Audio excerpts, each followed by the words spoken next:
Hello there. Good morning, afternoon, evening, everybody. And I just missed it. I just missed. Chimp Charlie with the Prime. Thank you for the 4 months, Chimp Charlie. Nice to see you. Let me actually. There we go. How are we doing today? Hello Twitch, hello YouTube. I'm gonna play some Riftbound. I've been grinding a lot and I figured today I would stream a little bit.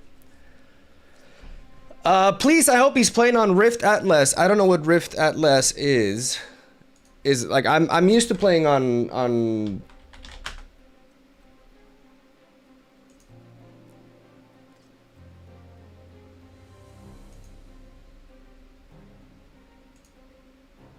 I'm used to playing on TCG Arena.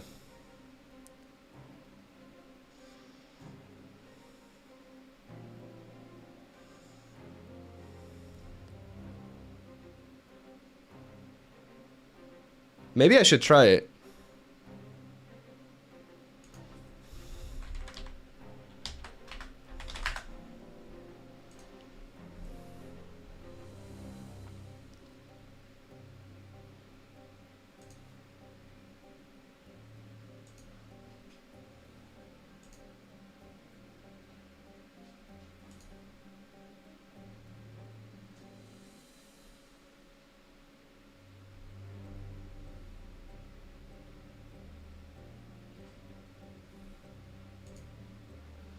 It's better looking?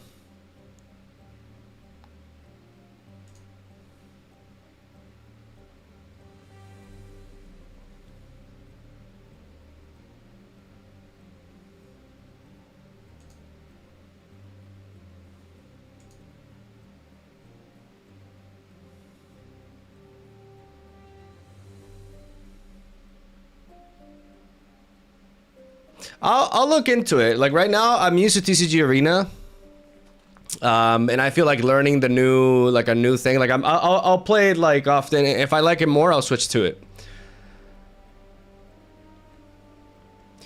Is this the right place to hate Treasure Pack? Oh yeah, you come to the right place.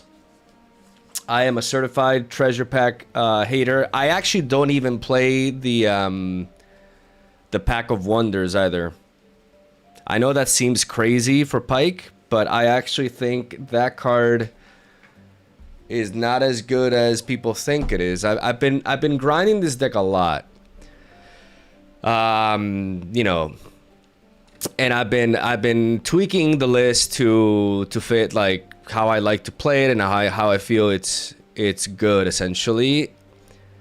And this is what I have as of right now. I'm really happy with the list here. Like I still, you know, it's still a complex deck to pilot ultimately, but I think I'm getting better with it.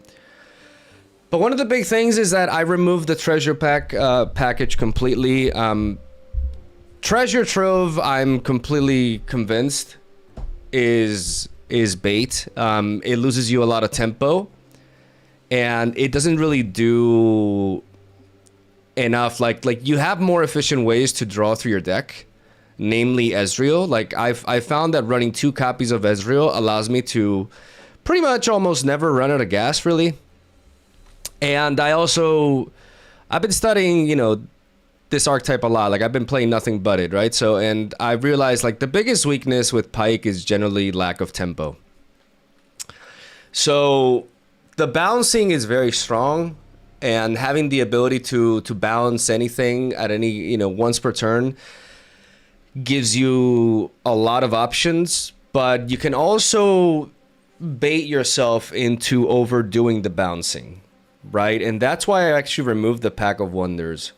You generally don't need to bounce something more than once a turn.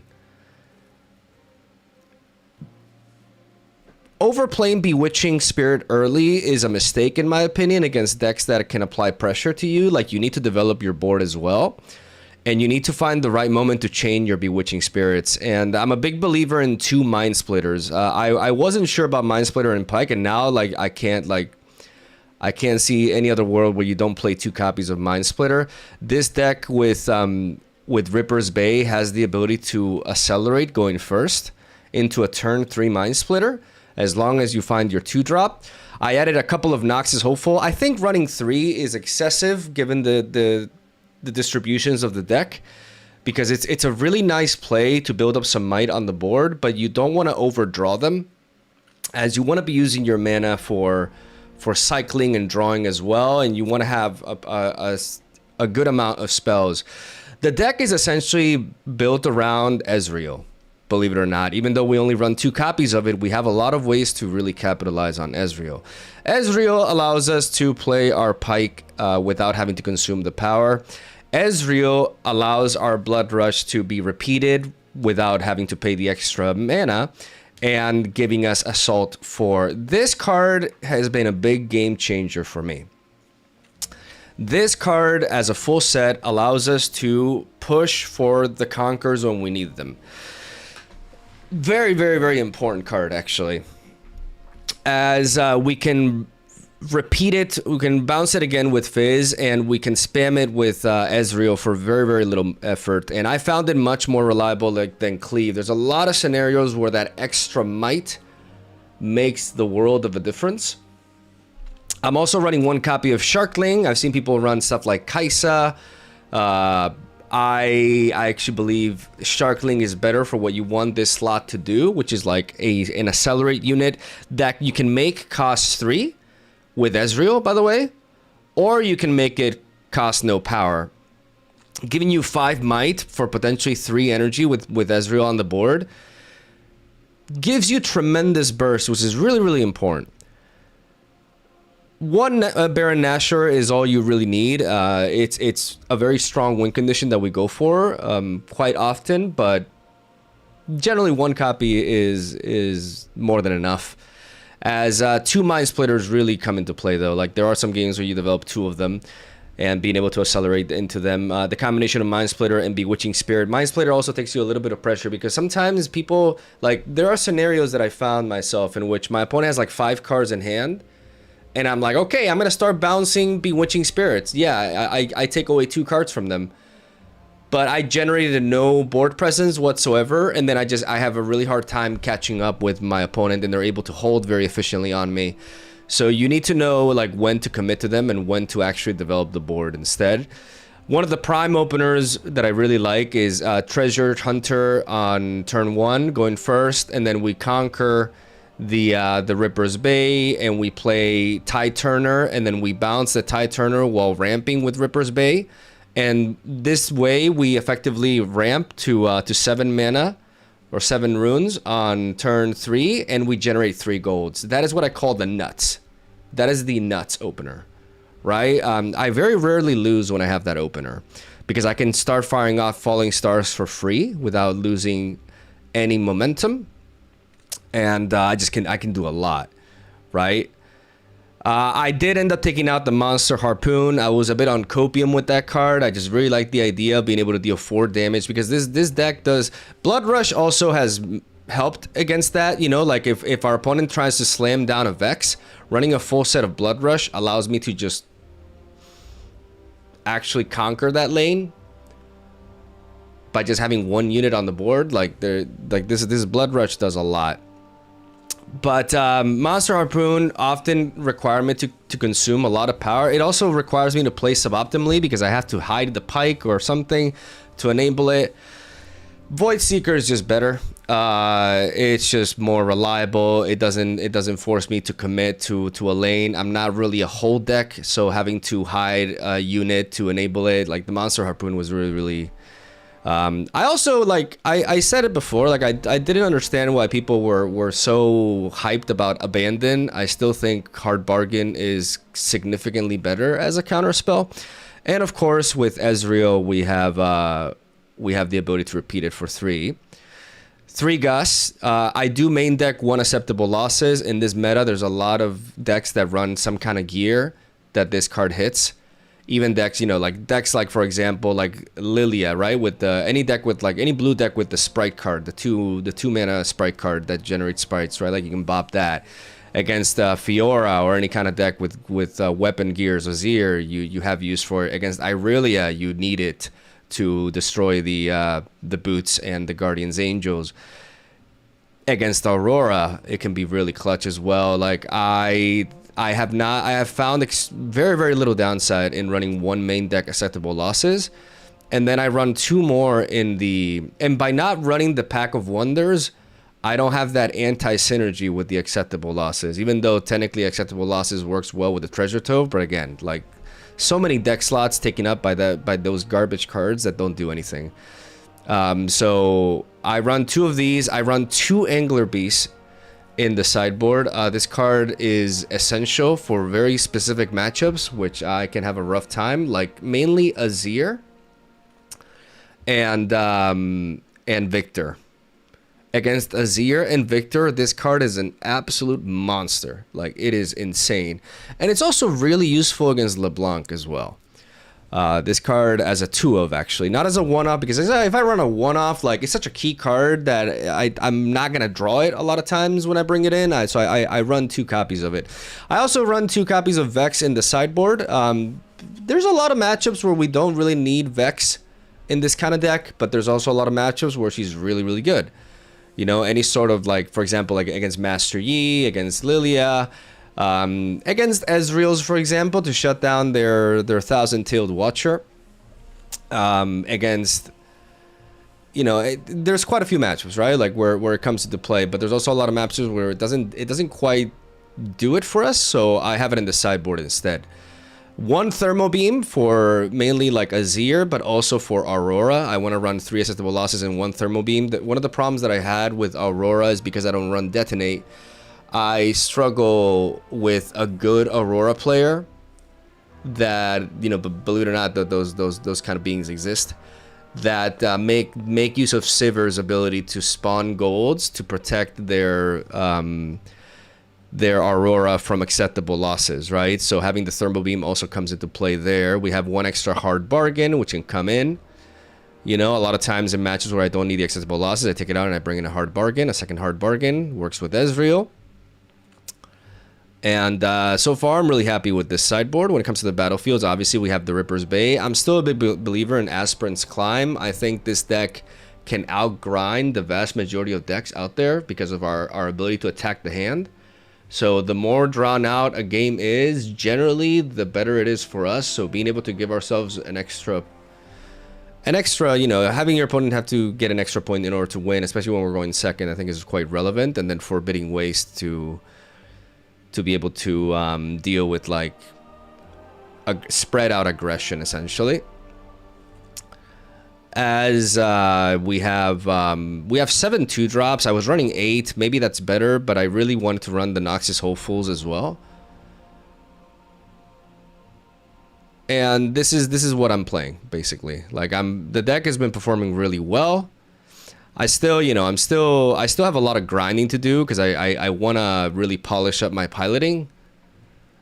And we'll see how I play on stream. It's been going really well off stream, but you know, whenever I stream, it's hard to multitask in this game. But yeah, thank you for coming to my TED Talk. That's my take on PYKE. Don't you feel like Falling Star is disappointing in the current meta? The opposite.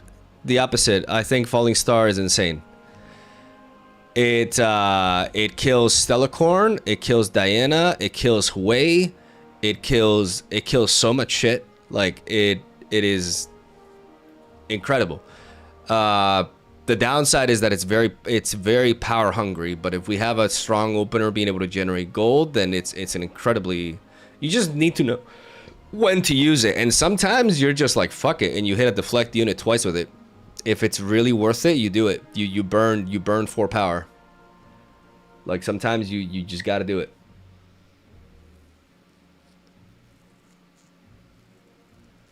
Falling Star is a must as a 3-of.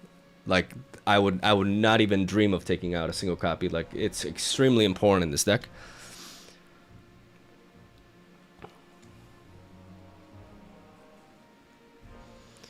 Why did they stop Laser Runeterra and create this game? I don't understand, right? Sometimes, I mean, they stopped Legends of Runeterra because it was losing them obscene amounts of money, and the game flopped.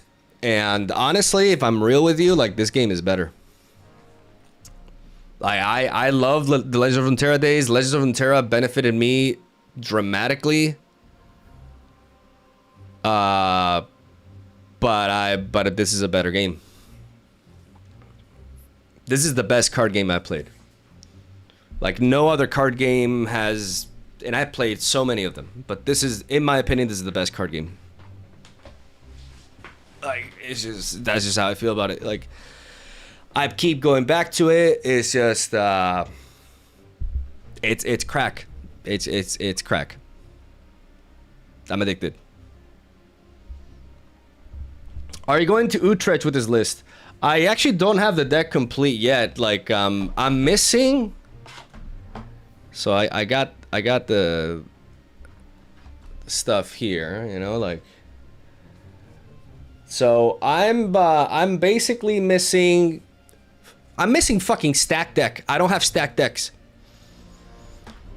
That shouldn't be too hard to get, right? But I'm missing 3 stack decks and I'm missing 1 Ezreal. Everything else I have, including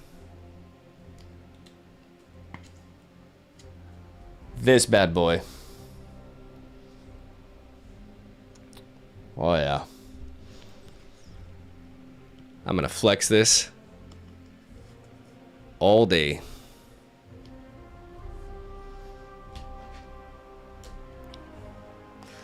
What's so unique about it compared to Runeterra? I still haven't played this one yet.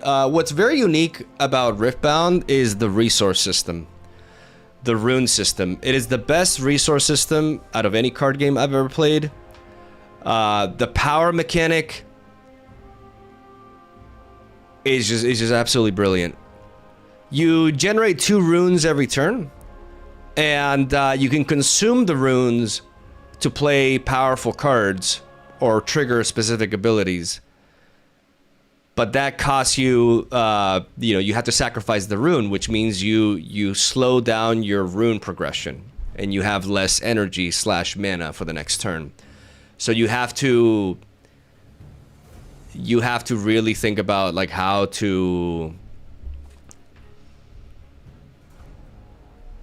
when to use power, when not to use power, how to get, you know, do what needs to be done in your turn without leaving yourself starving for resources in the following one.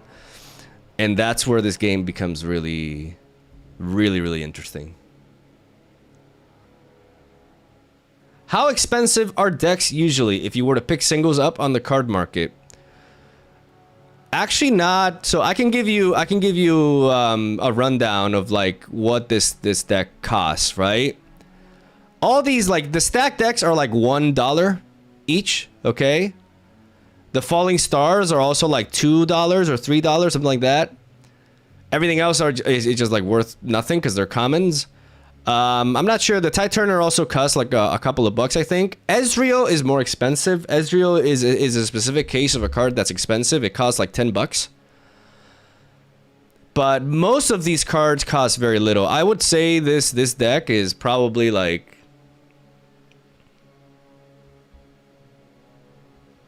I don't know, like 100?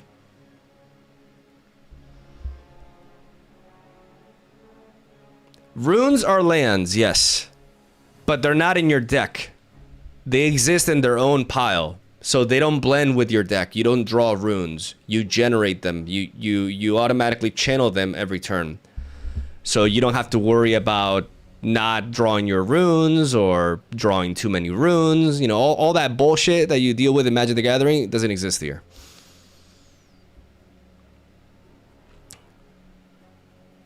Baron, okay, Baron is, the thing is, I opened, I bought 3 boxes. I bought 3, that's all I bought from Unleashed. I just bought 3 boxes, and with 3 boxes, I got 1 copy of Baron. I opened the Baron, so I didn't need to buy it. I did have to buy the Falling Stars. And I did have to buy the Mind Splitters. I have some. I have my Chinese mind splitters right here. And I have my Chinese falling stars as well.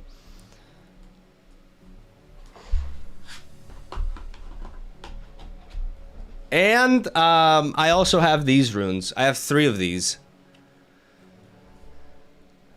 I have 2 Fury and 1 Chaos, and don't tell my wife, but I bought the other 9.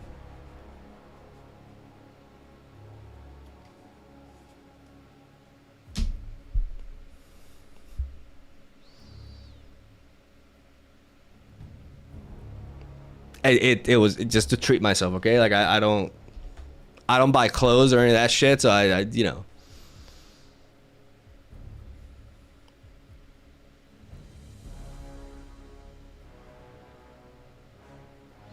I was thinking about buying the classy Ezreal, but he's fucking expensive, man.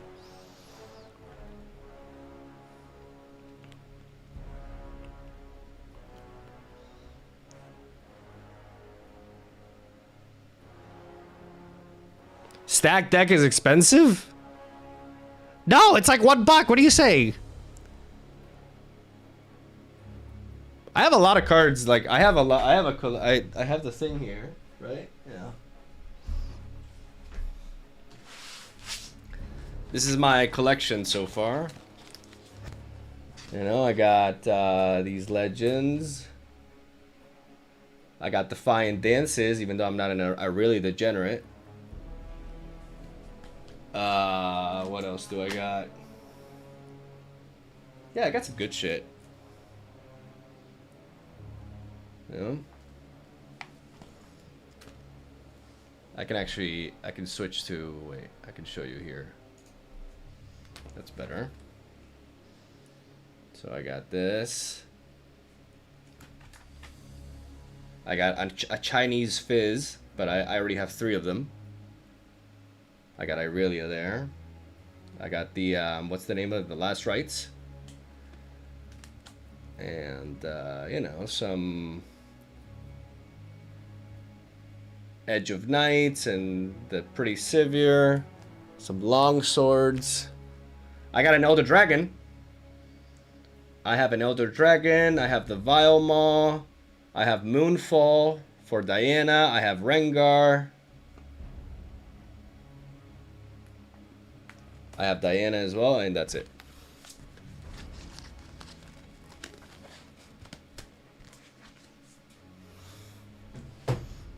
So I think I should be able to get 3 stacked decks and an Ezreal. I actually bought the Ezreal. Vile Maw is like $28?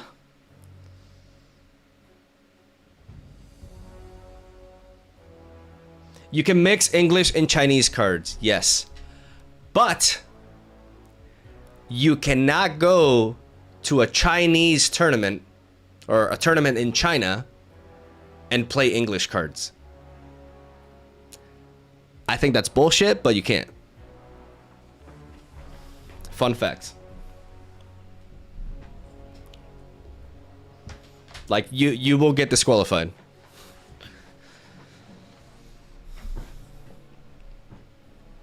But thankfully you can play Chinese cards here because I have a lot of Chinese cards. I have I mean, like, I have my PYKE here, and I have the deck built here.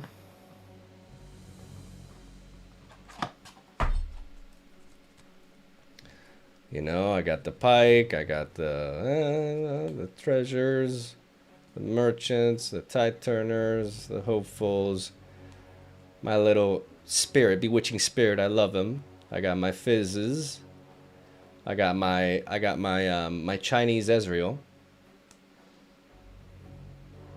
Oh yeah, and I'm like doing the opposite. I got the Sharkling there. I got my Chinese Mind Splitters, my Baron Nashor, the Guts, the Blood Rushes, and I got my Chinese. Here are my Chinese Falling Stars. Yeah. It's almost complete.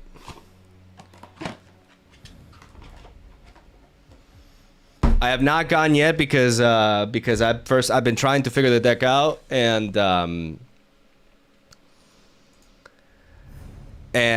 still need I need the other Ezreal. I'm ready to go. Like, I'll probably ask somebody to trade me the stack decks and to potentially lend me an Ezreal, because I have an Ezreal incoming, but it's gonna take like maybe a week.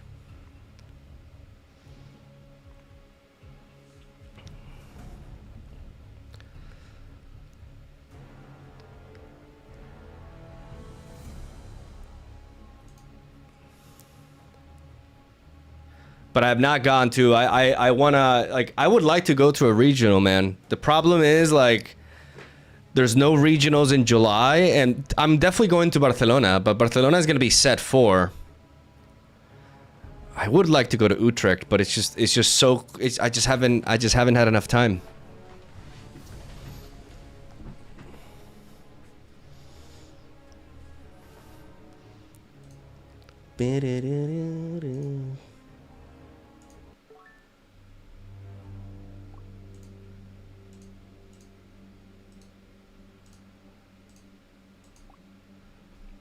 We got a PYKE mirror match.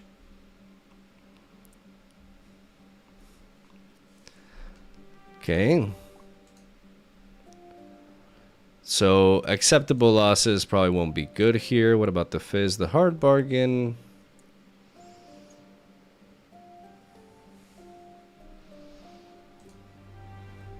Could be useful.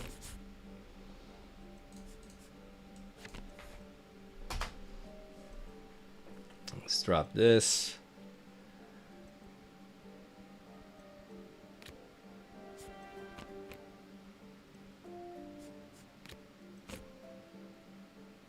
I could have kept that. I could have kept the thing.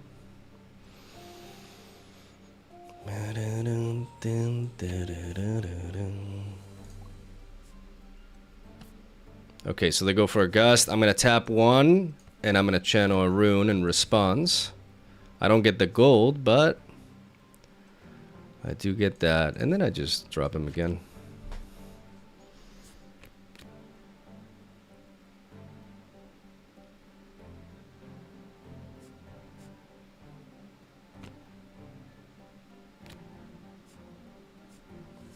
Okay, so they play that. What am I gonna do? What am I gonna discard here? I think for now I'll just discard this.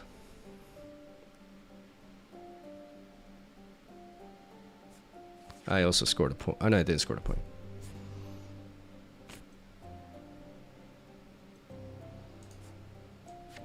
Stack deck.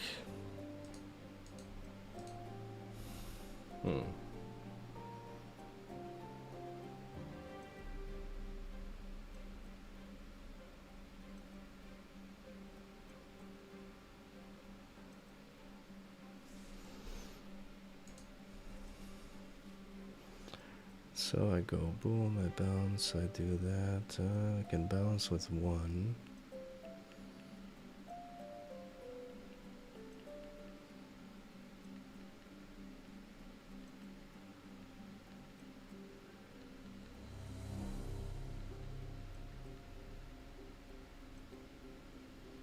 Because I could play the Noxus Hopeful, but I think I want the Ezreal.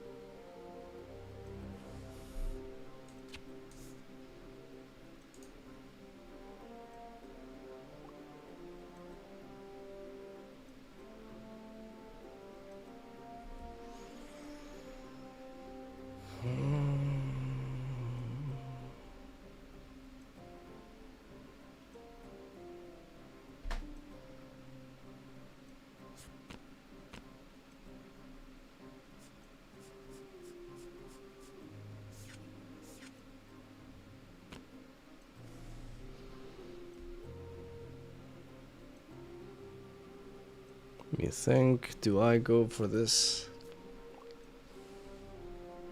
No, I think that's fine.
Because they want to balance this thing.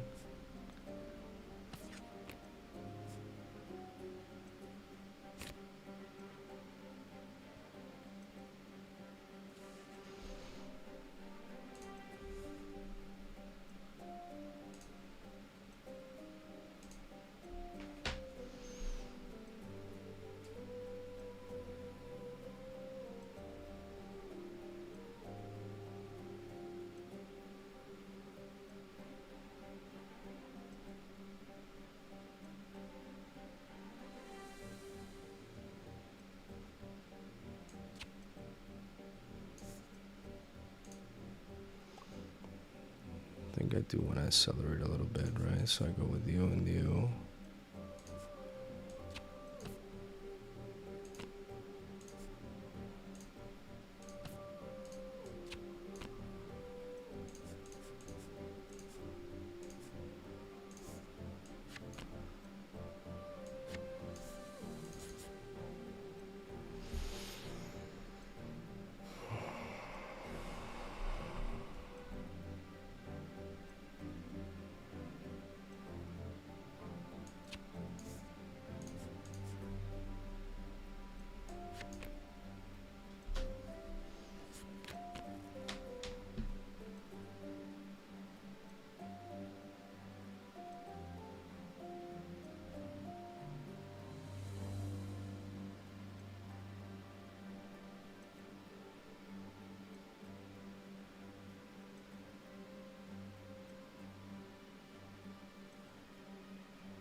Double mind splitter is a problem, right?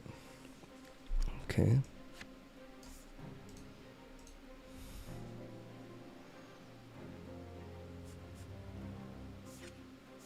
Falling star.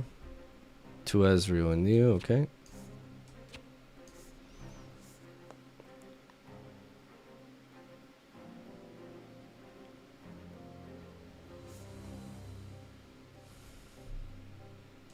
Okay.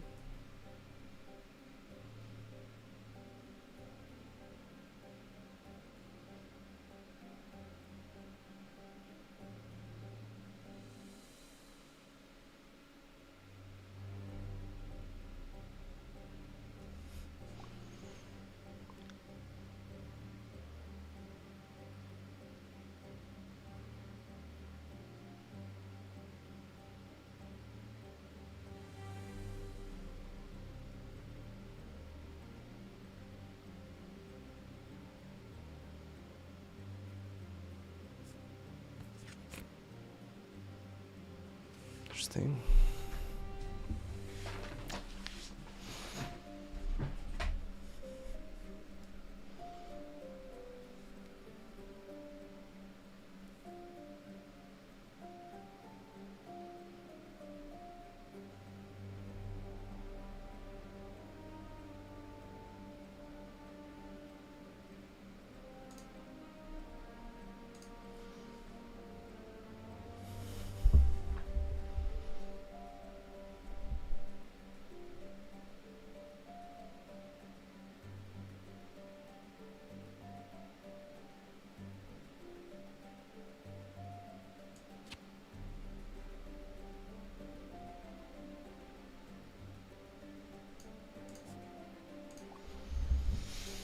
I need to think here. I kind of need to capitalize on their low momentum, and I need to apply pressure to score the points here.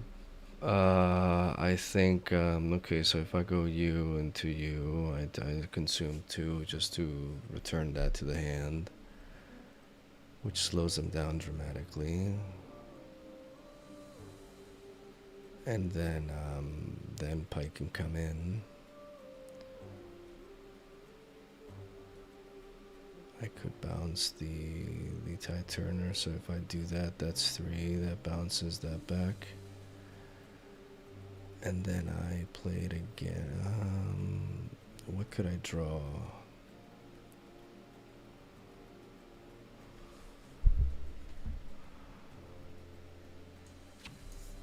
I'm gonna conquer first.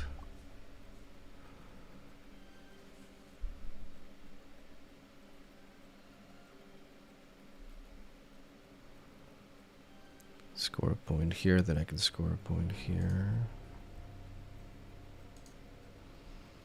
If I bounce that,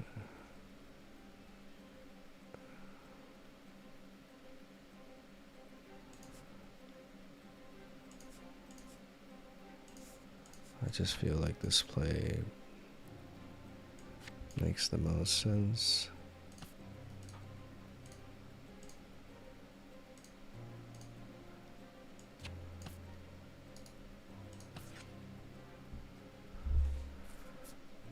And then I can play you.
I basically make it so that if they play another Mind Splitter, like they're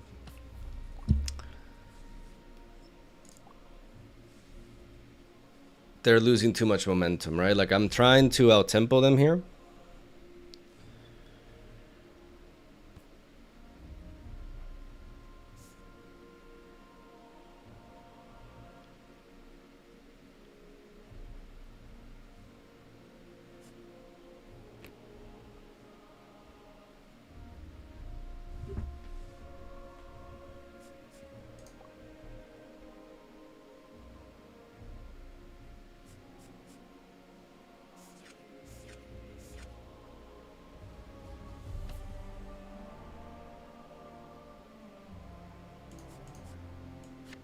And I'm gonna hard bargain that.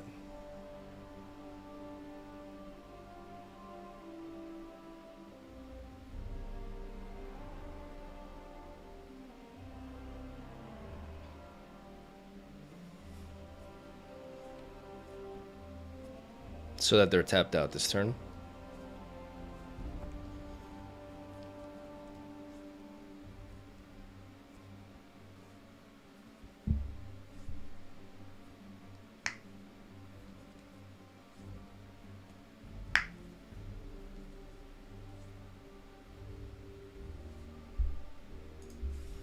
No. Just 2.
I want to be able to double conquer with pike next turn. I need to have the falling star here.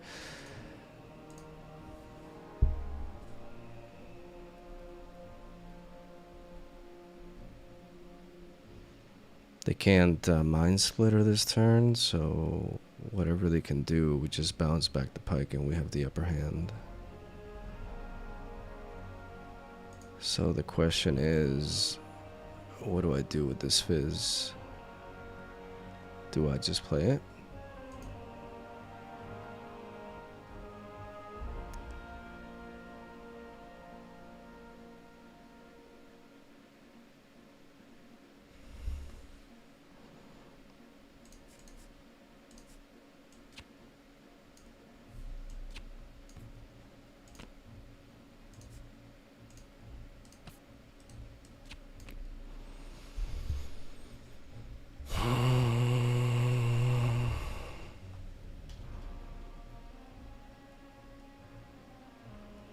Or do I just bop this? I think I just bop this.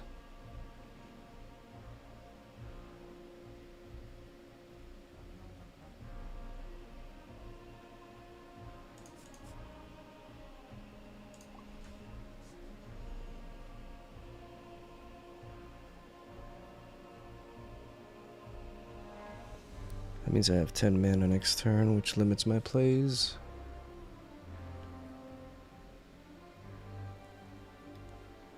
No, but I think I bop it.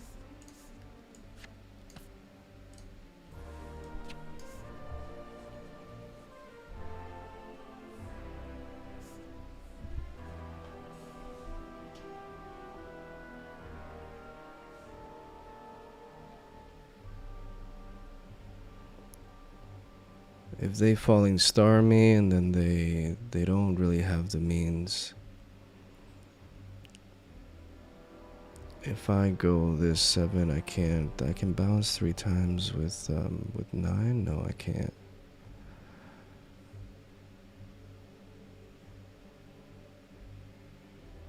With 10, I can go boom, boom, boom. Yeah.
What's stopping this?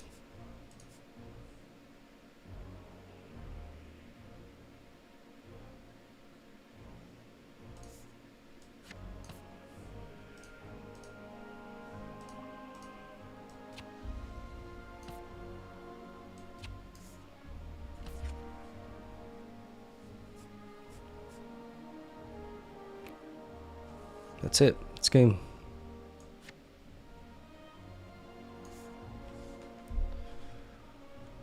Yeah, this worked out. I did a little bit of overthinking there, but I just used their mind splitters against them, and I played the tempo game basically,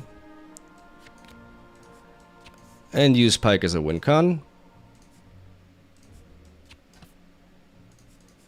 and capitalize on their low tempo version. GG. There we go.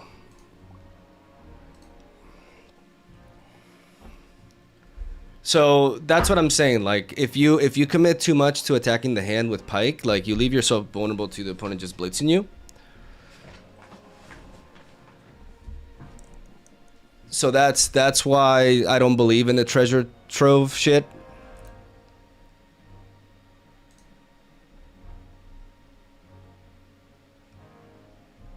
When I saw them play the double mind splitter, I'm just like, I'm gonna bounce that shit, and I'm like, the moment I saw them bouncing the mind splitter, I'm like, okay, that I just have to aggro. Like, we're not playing the value game anymore. We're just playing a speed game. And as long as I don't let them conquer with the PYKE, with the star crossed, they can't place anything on a battlefield, because otherwise they could play something, bounce the PYKE, and then hide it, and then I have some bullshit to deal with.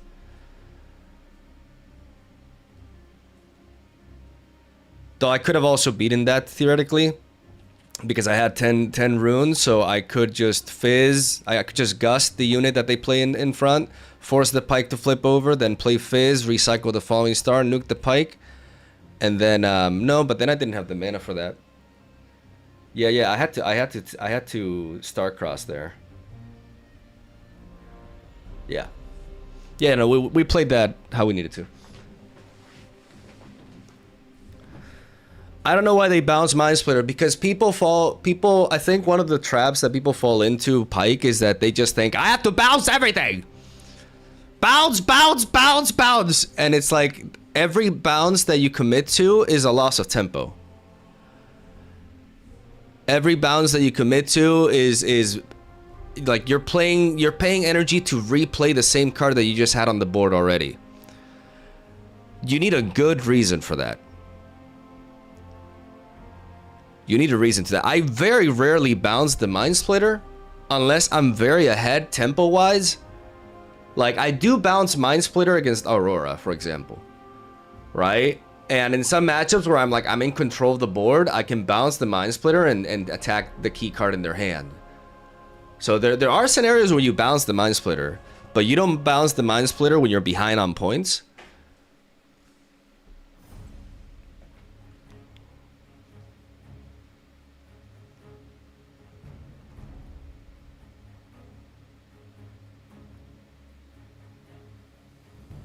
You can play Riftbound online. You've always been able to play Riftbound online. On TCG Arena, I play, but I've also been told of this site called Rift Atlas that's supposedly better. I'll be looking into this because it does look quite clean, honestly. Like, I'll probably transition to this, but right now, like, I'm used to this. Bounce your mom too. Okay, I'm gonna get some water, and I'll be right back. Can you explain again why you're not going to Utrecht? Because I got back into Riftbound, like, very recently. I still feel like my piloting, like, I still feel like I have a lot to improve, and I don't have a ticket. Like, I didn't plan for the trip and stuff. I don't know, maybe I somehow get a ticket and I'm like, fuck it, and I go. But I would like a few weeks of prep. You know what I mean? But I've been grinding a lot. Like, I'm I'm really confident with it right now, but I just there's a lot of matchups that I really need to dissect. You know, like I like to do things right. I'm gonna get some water. I'll be right back.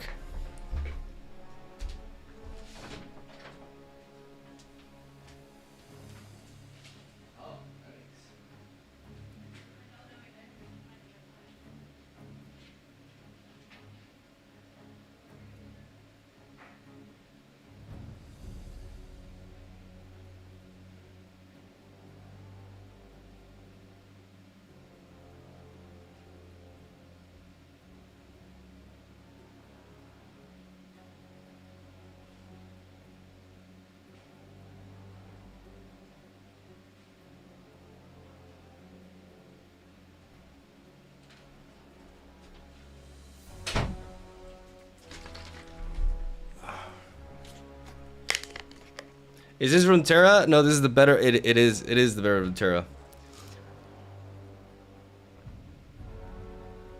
Have you tried Windsingers? I have.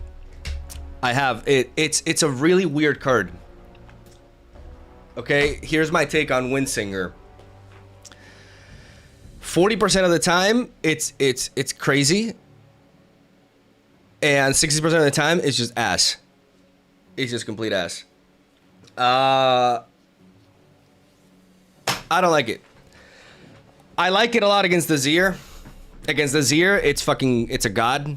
Like, it's literally, like, a god in a 2-drop form. Like, maybe I do, like, the Traveling Merchant is not set in stone, but I feel like... Hey there, Mog. The Merchant really helps me fix my hand and find what I need early on. I like that it synergizes with a Tide Turner, and I used to run 2 copies of them. Recently, to incorporate 2 Noxus Coldful, I have trimmed it down because I really like my spells. I like Triple Gust and Triple Blood Rush. It feels excessive, but these cards are very important.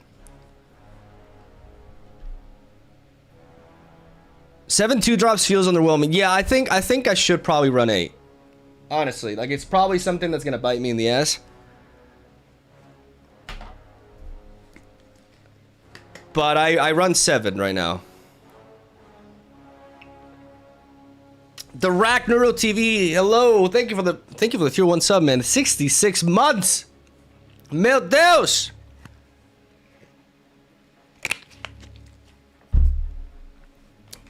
Okay. So we're gonna be grinding today because I still have a lot of improving to do. Like, you'll see, I still make a lot of mistakes, but I'm only gonna learn by grinding. So here we go. Okay, hopefully we don't get a mirror match now. We got Yasuo. Okay, well, Stellarcorn is a problem. An interesting hand. Oh, that's a juicy hand. Fuck it.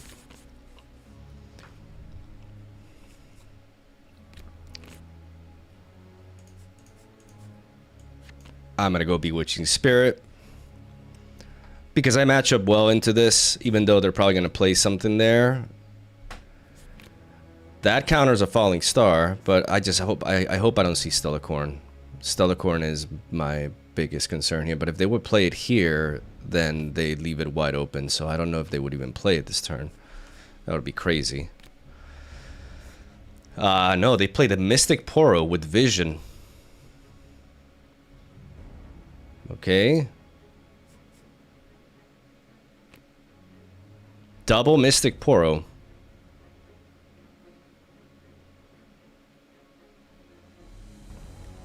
I kind of want to attack their hand, man.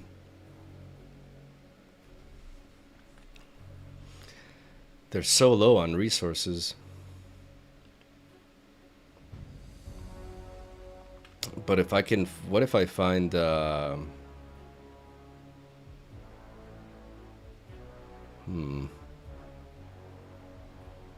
Do I go for the stack deck here? Like, I really want to hit that hand. Like, that hand is there for the taking. Let's go for the stack deck.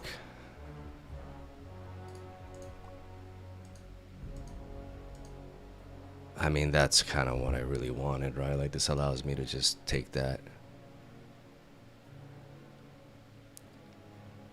I dropped double fizz, which is kind of crazy, but this is a really good blood rush here.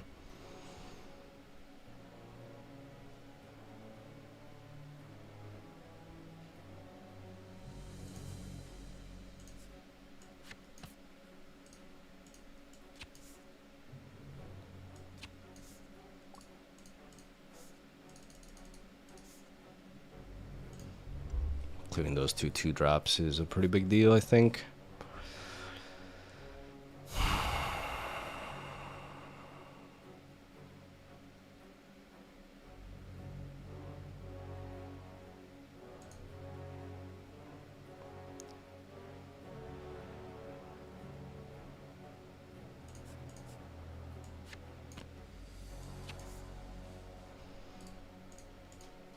No, never mind. I'm just gonna drop that there, yeah. Never mind.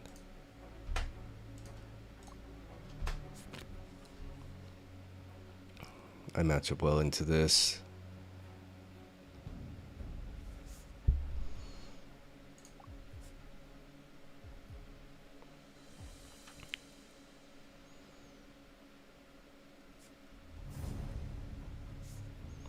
They got all the gold in the world.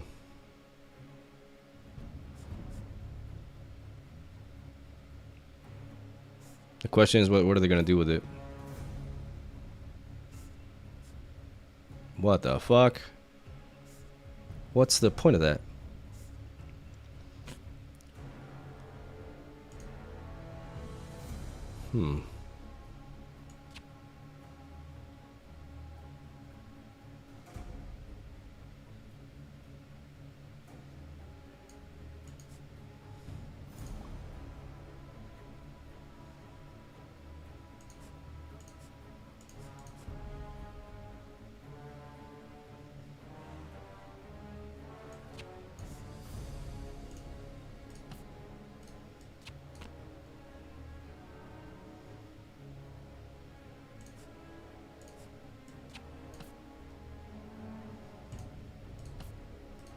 Well, I'm gonna get gold too.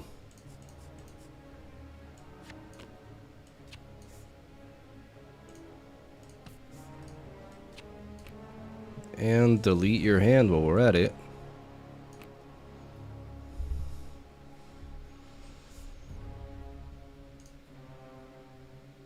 What the fuck?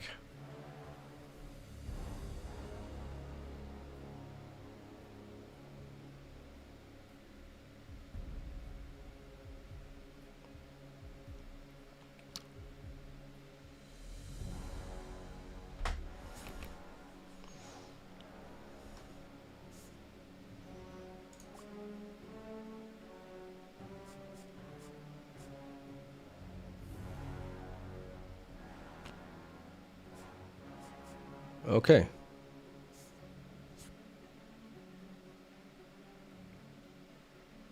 That's your win con right there. And if you don't do nothing about that, I'm gonna kill it.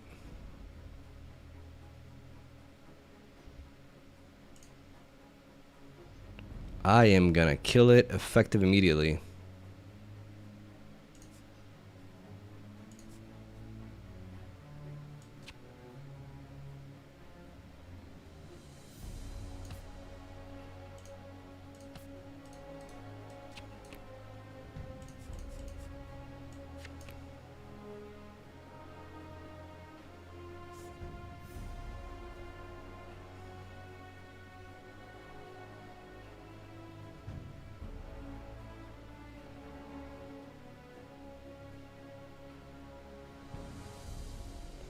I don't need to play Pyke here.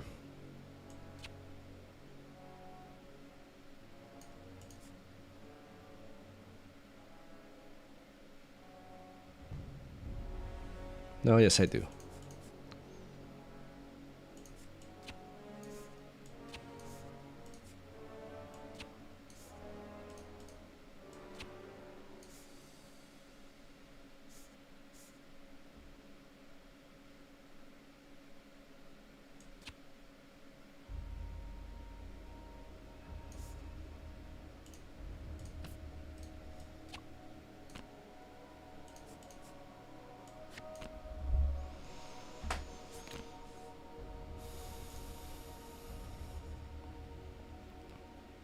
Okay. They had so much gold for nothing. Weird deck.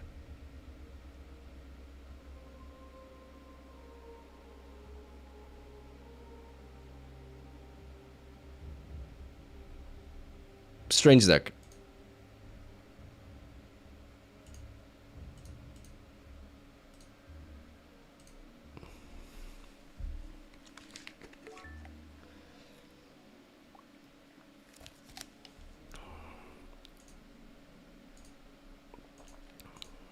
Okay, Azir. Best of 3. I say that because I'm probably going to lose game 1. Okay. All right. Azir is a bit rough game 1.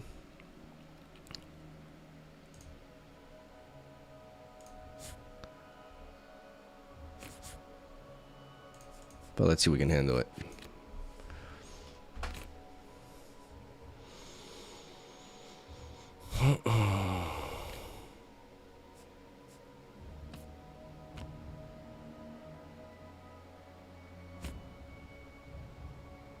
Oh.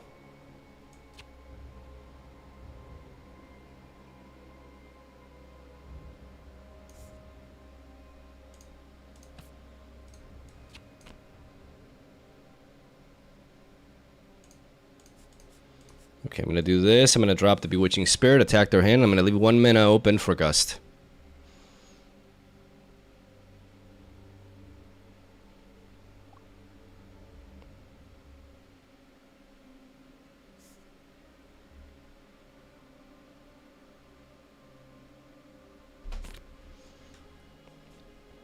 We get rid of a charm.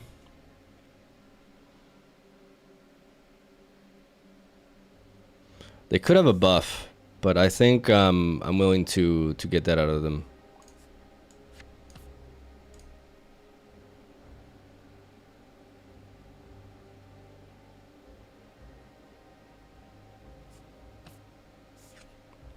We get a Defy out of them, which is really nice.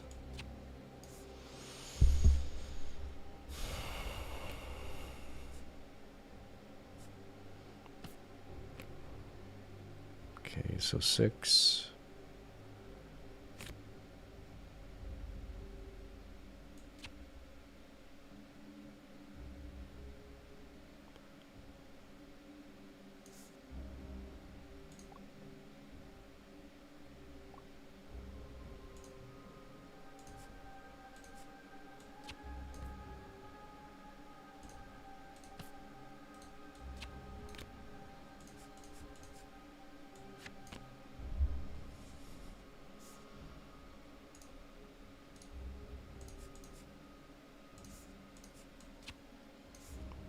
And we Falling Star.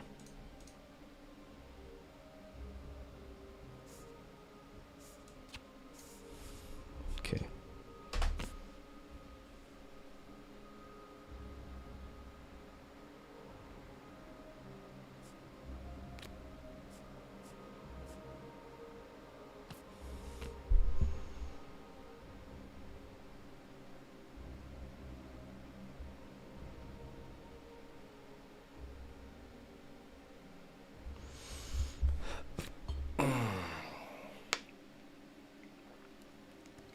Can't buy me.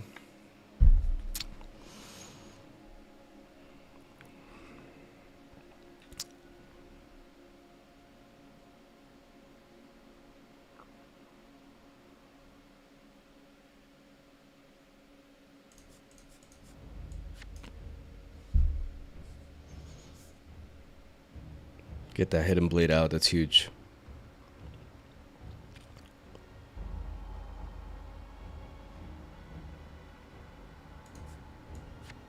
Stack deck.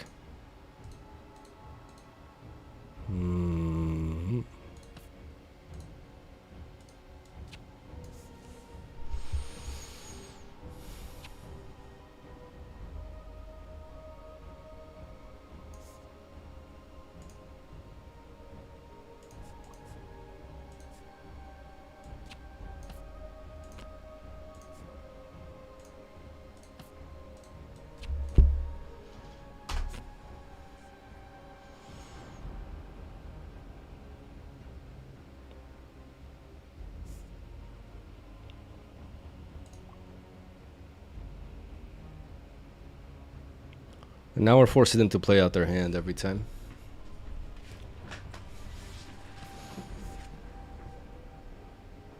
Yep.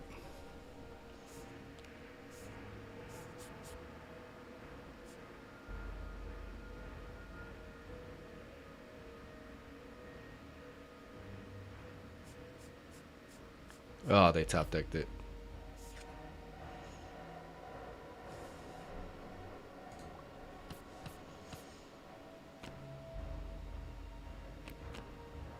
Let's see if they attack.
Okay, so the score points there.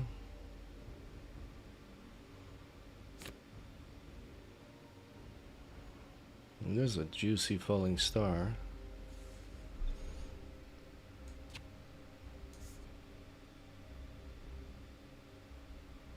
But we're not going to need it. We go here. We return you.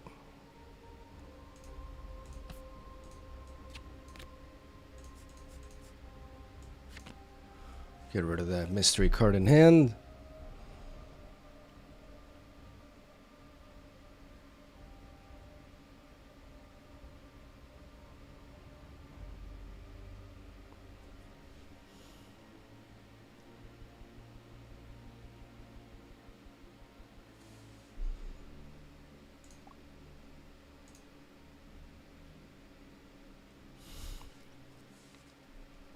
I don't know why they don't play the. Oh, they can't. I mean, they could have played it anyways. And we're looking at 7 might there. 7 might there. 5, 4, 7. So 1, 2, 3.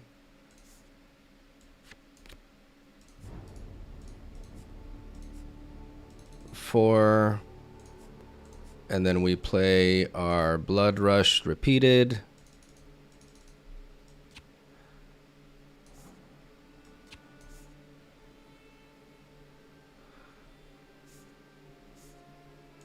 See, we don't have any problem conquering. With this Sharkling as a final boss, we are good to go. They have 1 card. I can even beat it in a Rise. That's game. GG.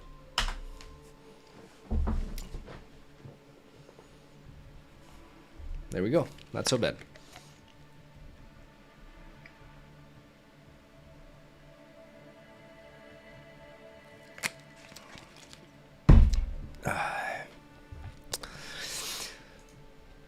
Triple Blood Rush.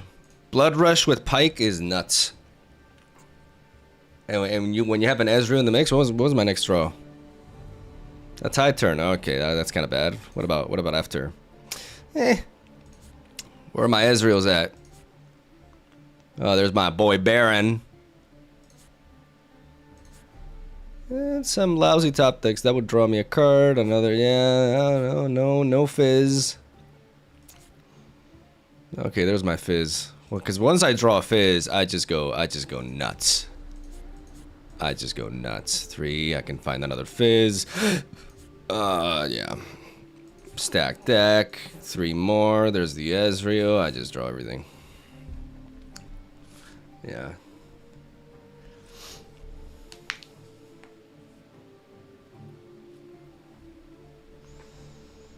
You just said game 3? I told him best of 3, but he said no. And then in game 2, oh boy, in game 2,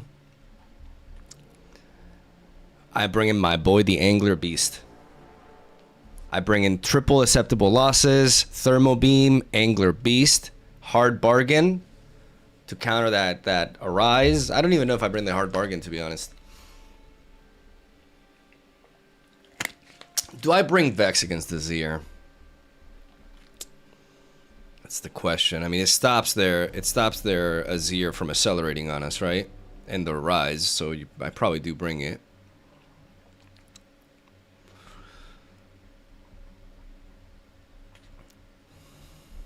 Is this tabletop? No, is this TCG Arena?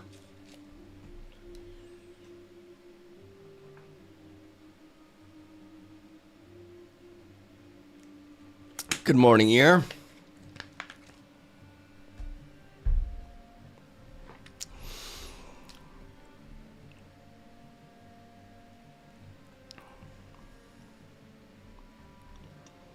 But this is the card that really changed things for me. It seems not like much, because you know some pikes do run like Cleave as a one-off and stuff like that. But running 3 copies of this really changed it. And dropping the treasure package, all of a sudden, like I have the burst when I need it. I can conquer, especially with like Blood Rush Fizz shenanigans are just, it's amazing. Like all of a sudden my little dudes just get really big. Have you tried Rift Atlas? No. Somebody told me about it. I'm gonna look into it, and I'll probably pivot because it does look better. But I have to learn how to play it and stuff. I have to like organize and all that. I'm a bit lazy for that. I do want to dive into that.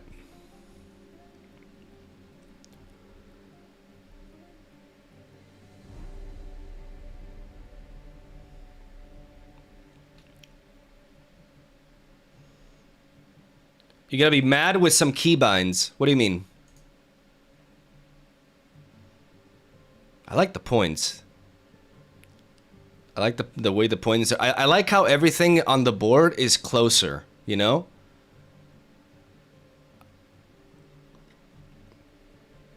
I like the way the battlefields are portrayed. Like I like that. I like that quite a bit.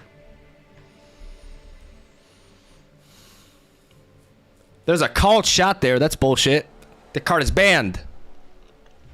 Why do they have to showcase an Annie mirror for this? They could have come up with a better example. Shakedown.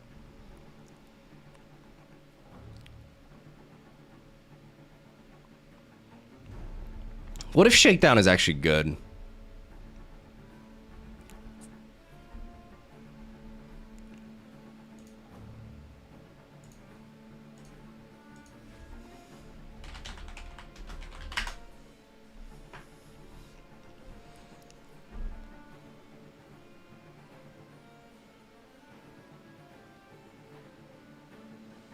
Yo, what if this card is good?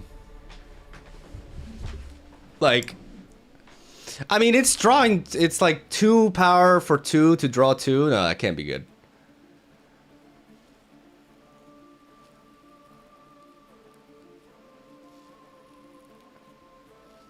Right? Nah.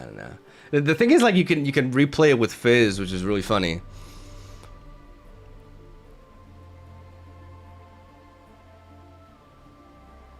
Yeah, Shakedown is a high value card in theory. The problem is that you'll always get the worst option. Yeah. Like, giving your opponent agency, I don't like that. It's tempting. Like, it's definitely tempting, but I can see that in practice it just doesn't play out well.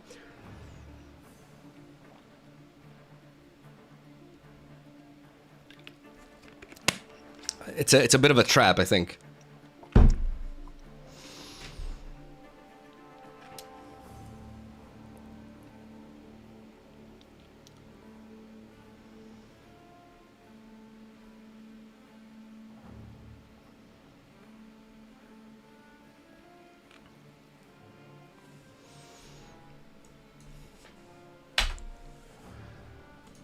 All right.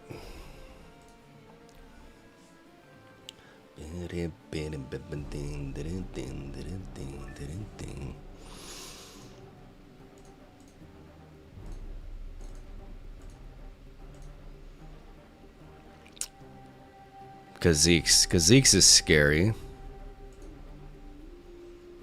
The Noxus Hopeful could be interesting. The Star-Crossed is also this end. Okay, so realistically, what am I doing here? Because I'm going first with... I'm going to drop the Treasure Hunter.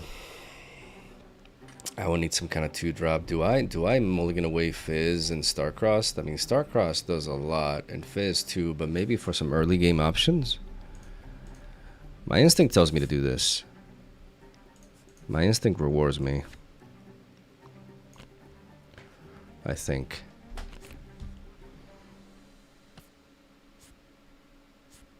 What are you doing? No, bro, no, come on. It's, well, what the fuck was that?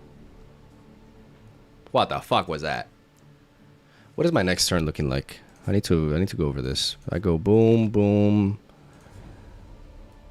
What is the proper play here with an Noxus Hopeful? Because normally I do this. I go boom, boom, swap, you, and then I bounce you, right? So if I do this, I ramp and I make 3 gold. This is my nuts opener. But is it worth, like, I mean, this is crazy, right? It's still better to do this. I can drop the Noxus Hopeful after, right? Like, this is my favorite opener. Because then Falling Star is just like free. Everything is free. Yeah, because they play stack deck, they drew 3. Because then the next turn I go boom, I have 7. I have a stack deck. Oh my god. I play a stack deck. I can drop the Noxus Hopeful like nothing. I can choose through. Oh.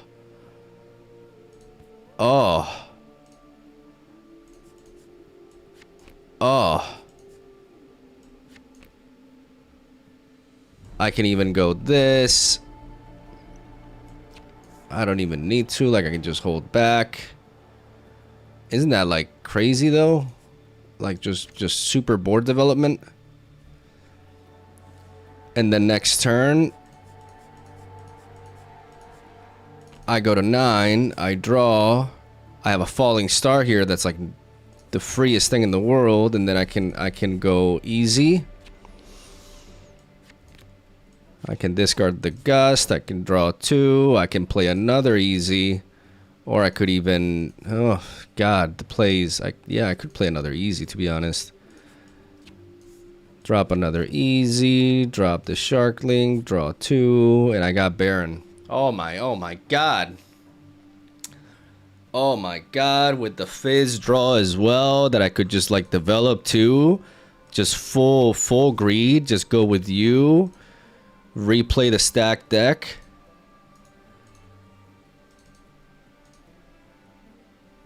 A fucking Bewitching Spirit, because why not? And then the next turn, I go to that and I drop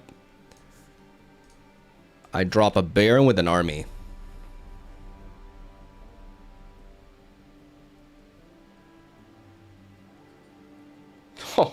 Oh my God. Oh my God, I can hide the Pyke. Oh my God. Oh yeah.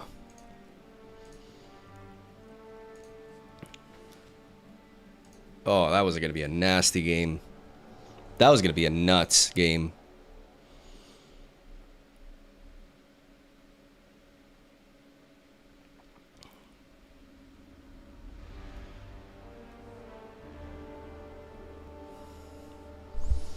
Why TCG Arena over Rift Atlas? Because I didn't know Rift Atlas existed. Have you tried Ride the Wind? No, I haven't. I think Ride the Wind is a very, very good card in certain decks. Obviously, Irelia. Also, Diana. Like, Ride the Wind is incredible in Diana. But I do not believe it's good in Pyke. Because it's only really good with Baron Nashor. Here, our units are too small, and the units that benefit from movement are the smallest. Ride the Wind wants to be played with units that, you know, that either have a crazy effect when moving, like Stellacorn, a deck that can buff, but not only on your turn, on your opponent's turn as well. Like, you could potentially chain Ride the Wind and Blood Rush and stuff, but that requires, like, that's multiple pieces. So I don't it could be a one-off, but I wouldn't take anything out for it, basically. I think I lack the size. My units are too small for me to really benefit from Ride the Wind. You need to have something like Stellacorn, Irelia, or Huey.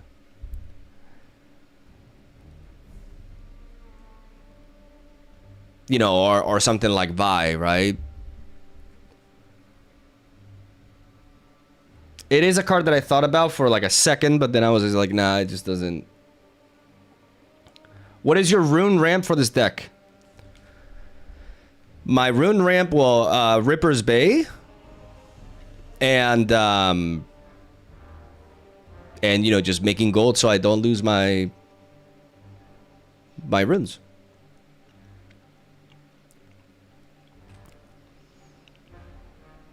I think Treasure Trove is a bad card in this deck. And I firmly believe that. The moment I took that card out, like, I started winning, like, so much more.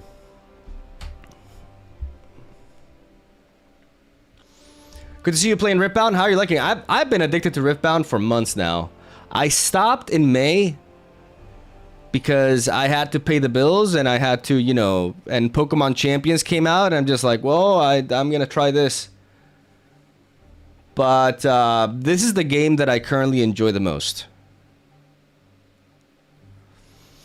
You don't need to bounce that much with Pyke is the thing.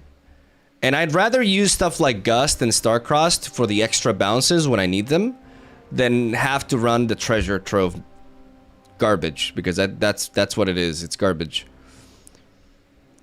Bunch of 2 mana do nothings is the best way to describe them.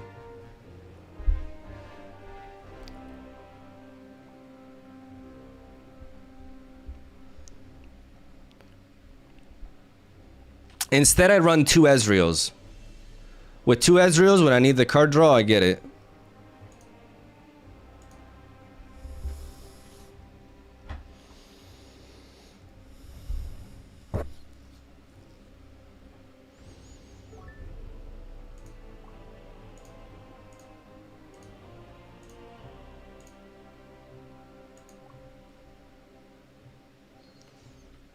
Okay, they go first.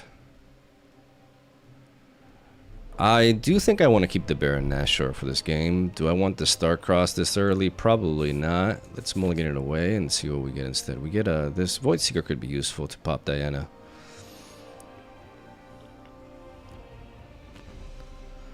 Traveling Merchant, interesting, okay.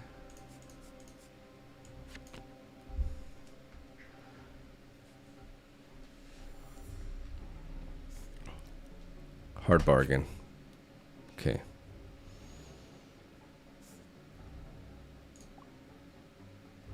See what they discard. Gust.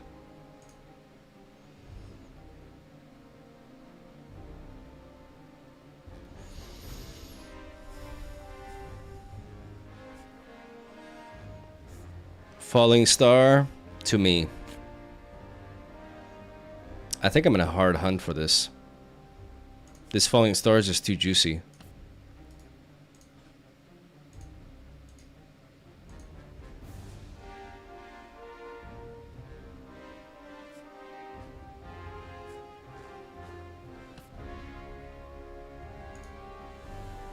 No.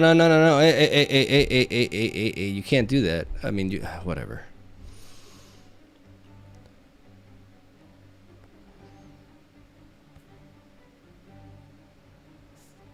You can't react to that. I'm gonna tell him now.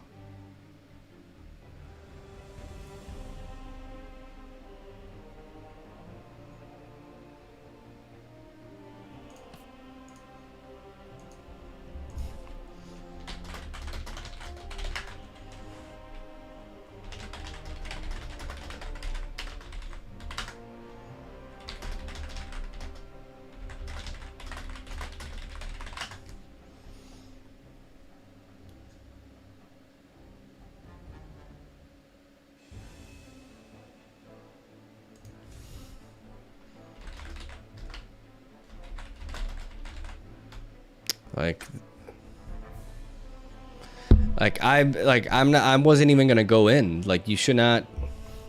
You should. Can you undo it?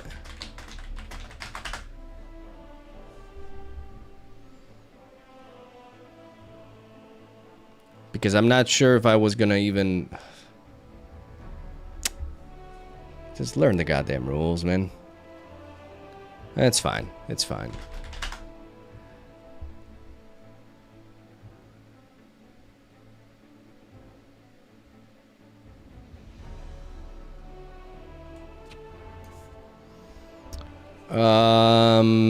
Because I was thinking of bopping this, but I can always bop this after. Like, they're gonna get their draw. But what if I conquer? Because I could bounce this and play you again, but I could just bounce and play you. I think I just What is the play here? Like, do I go for another stacked deck to try to get a Falling Star? A Falling Star would be huge here. The problem is No,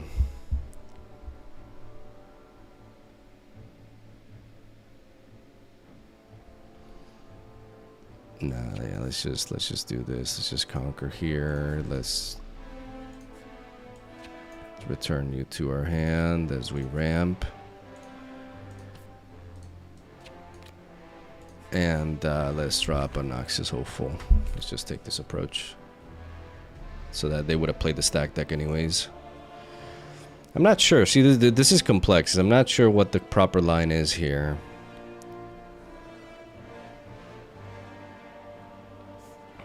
But I think taking two of these, I think ramping for a Baron Nashor is better.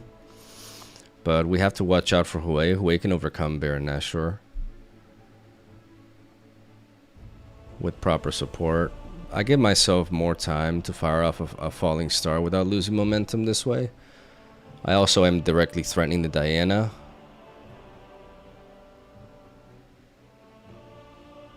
Okay. So they don't get the draw.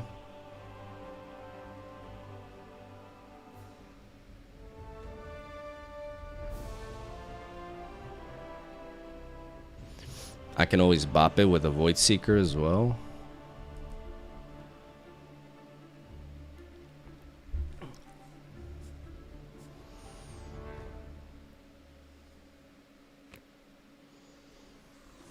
Okay. I really want that falling star, I think.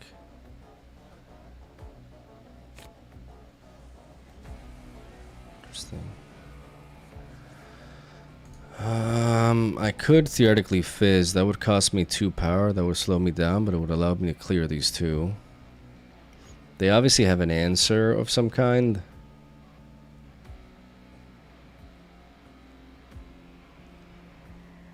But I think I'm going to go for the stack deck.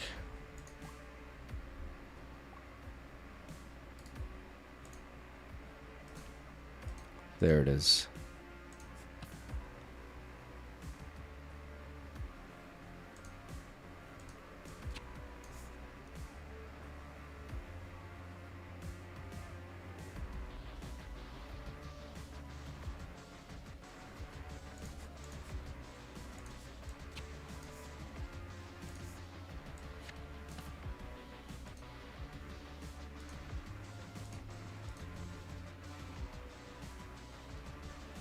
I'm gonna target these two because it's easier to kill this.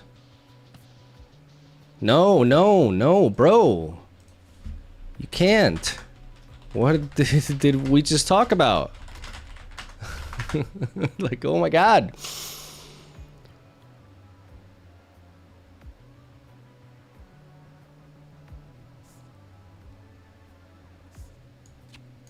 Okay.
Because in case they play Vex into Ride the Wind or some shit.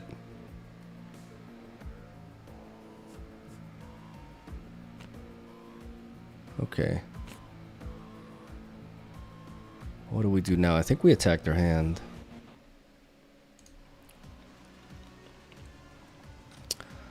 I think we attack their hand.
Why this?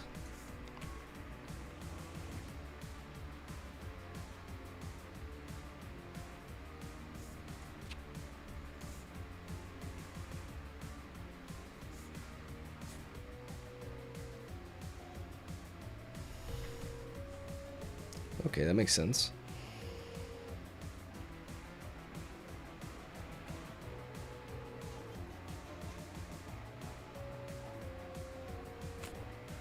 No, no, no. No, no, no, no, no. No, you don't conquer again. Okay, well, who am I playing here? You already scored the point. Oh my god.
So see, I play Fizz and I repeat that.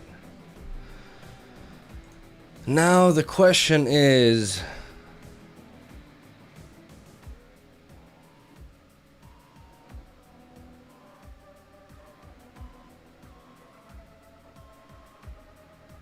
do I just send in Pike? I can draw them with this. The problem is I can draw them, but I kind of want to end the game with Baron Nashor the next turn, right? He forgot the Vex skill. Yeah, he would have played one less power. You're right. What's the worst case scenario here? They draw something crazy? Fuck it. We're no cowards. We get the free pike.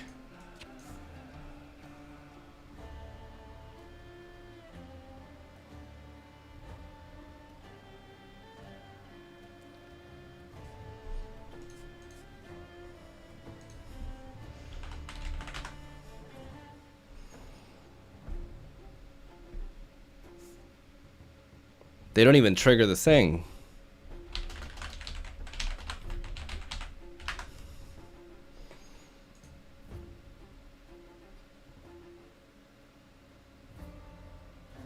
Oh my fucking god. Oh, but they can't play it. Okay. Holy shit, they actually had that in the top. Wasn't it just safer to drop Fizz and just bomb that and just wait for the Baron Nashor one turn? It was definitely safer. Like that was a bad play, I think. I got greedy. It's just that with this I have a very high chance of finishing the game. Except they can Fizz ride the wind.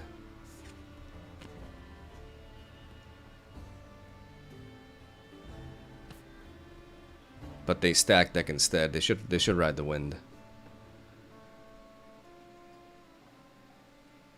Yeah, this is tricky.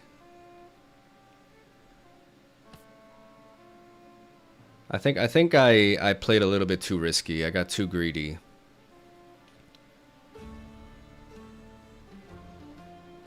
I mean, they would have to Fizz, ride the wind. They don't have enough, but they also didn't use the Vex properly.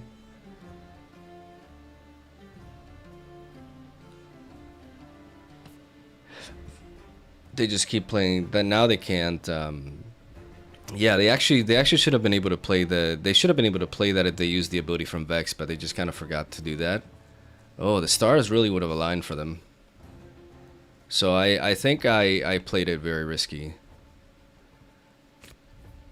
I got impatient. I mean, now I win, right? But against a better opponent like that, the fact that they had that card on the top of the deck is crazy, though. But I should factor that in. I'm trying to set up the win here. GG. But I definitely played that really risky.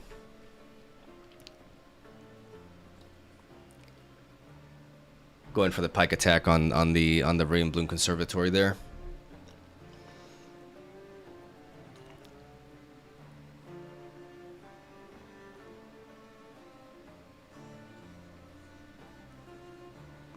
Yeah, smoke screen. I'm just like, what are the odds, right? But I got too greedy. I should have just dropped Fizz and go for the Void Seeker. I wouldn't be able to play Baron next turn, but then how are they gonna come back? I mean, Fizz ride the wind is a thing, right?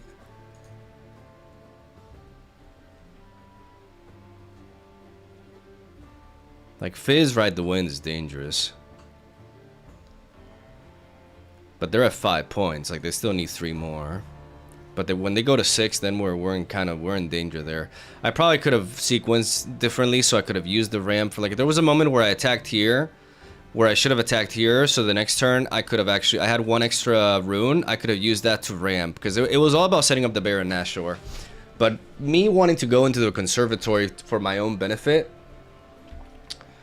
is what ultimately cost me.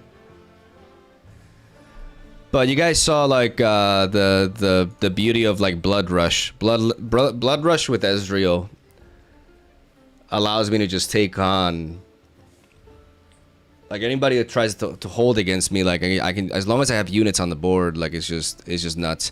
But I had way too much card advantage and stuff, like, to risk the game like that for sure. Like, that could have been played better.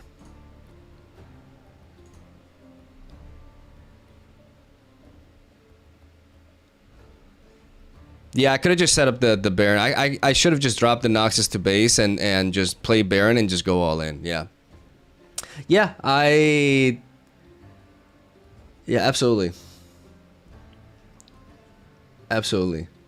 Like, I just took unnecessary risks for sure. I just wanted to close the game out quickly because I know that can rebuild their hand pretty quickly, especially once they return the Fizz. But they didn't have the momentum. So I just drop the Nox in the back, I build the board, and then I fire off the Baron. Like, I didn't have to conk. I think the thing is, I didn't want them to have the draw with the Merchant, and I didn't want them to go to 6. That's the thing. I did not want them to go to 6. But once I play the Baron, does that matter? Only if they like build up a crazy hold, and then I can't Baron. But with the Noxus Hopeful and just all that might that I have in the back, like, there's no way I can't retake that. So yeah, I definitely goofed there.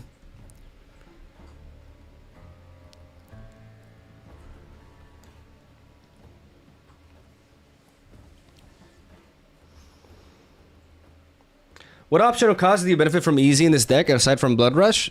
Yeah, that's a good question. Okay, so first of all, Hard Bargain. I have another one in the sideboard. I can play that. And then the main one is actually PYKE. I get to play PYKE, and I don't have to pay the red power to play him. And that's really nice. And I can also play Sharkling. That's why I play Sharkling over something like Kaisa, for example. Or like another PYKE. I like Sharkling as a one-off because with Ezreal, I can actually play Sharkling for 3 energy. Even if I pay 1 power, like I can play Sharkling for 3 energy. That allows me to accelerate with 5 might with 3 energy. That's insane. Like, that's actually insane. There's a lot of thresholds that you just go over with that. So we have more synergy with easy than meets the eye, and on top of that, like, it's just a great bounce target.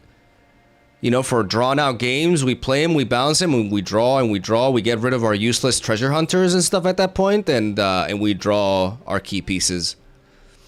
Because, you know, once we got the fizzes and all this shit, like, we just, our value never ends. Because we bounce the fizz, we attack the hand with the Bewitching Spirit, like, we adjust to the kind, like, the state of the game. We need tempo, we blood rush. We chain blood rushes. We need to attack their hand because they're building up some crazy weird shit. We just bounce the spirits, or we mind splitter. But Ezreal is my way to like make sure I can capitalize on my Legend's ability and draw like crazy without while also developing 3 might and a body on the board that can be the target of Blood Rush himself. You know, like it's a lot better than the treasure troves.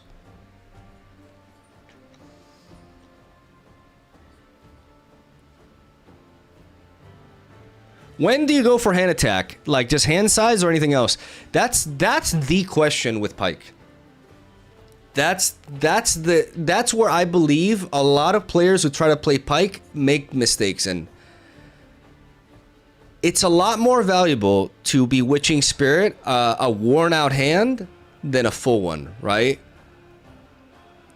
If my opponent has like 5 or 6 cards in their hand, unless I can really justify the tempo loss, I don't chain the Bewitching Spirit.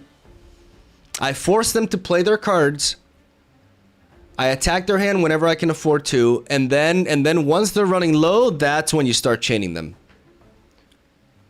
People really obsess with like spamming the Bewitching Spirit, but if your opponent has a big enough hand, it doesn't impact them enough if you're not dealing with the board in front of you. So that is what differentiates PYKE players, I think. When I first started playing this archetype, I was just like, spirit. I just bounced the spirit as many times as I fucking possibly could.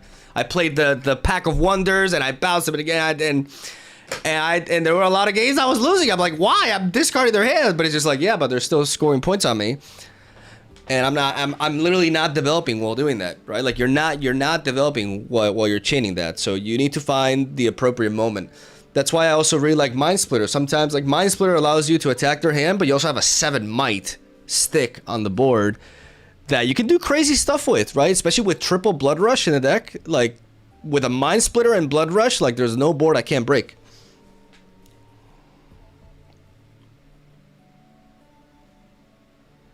I'd also consider Void Gate instead of Aspirant's Climb. Yeah, that is something I've considered. Yes. The logic behind Aspirant's Climb is I use it when I go second, so I don't get tempoed. I don't lose to aggro decks. That's the idea. Because against aggro decks, I do have to play the value game. And Void Gate is definitely really good with the falling stars and stuff, but in reality, like, I only have 4 cards in the deck that synergize with it, and they have to go onto that board. Like, Void Gate is not bad, but it's also not great, is the thing. I also think you should run 3 Noxes and no merchant. No. I need 7 2-drops. I even think I need 8 2-drops. Like 7 2-drops is a bit risky, but I can't go down to 6 2-drops. If PYKE doesn't have a 2-drop, he struggles a lot. PYKE is at his weakest when you don't have early plays. 2 Noxes hopeful is enough. In my experience, like you develop them when you need it, but you're also doing a bunch of other stuff other times.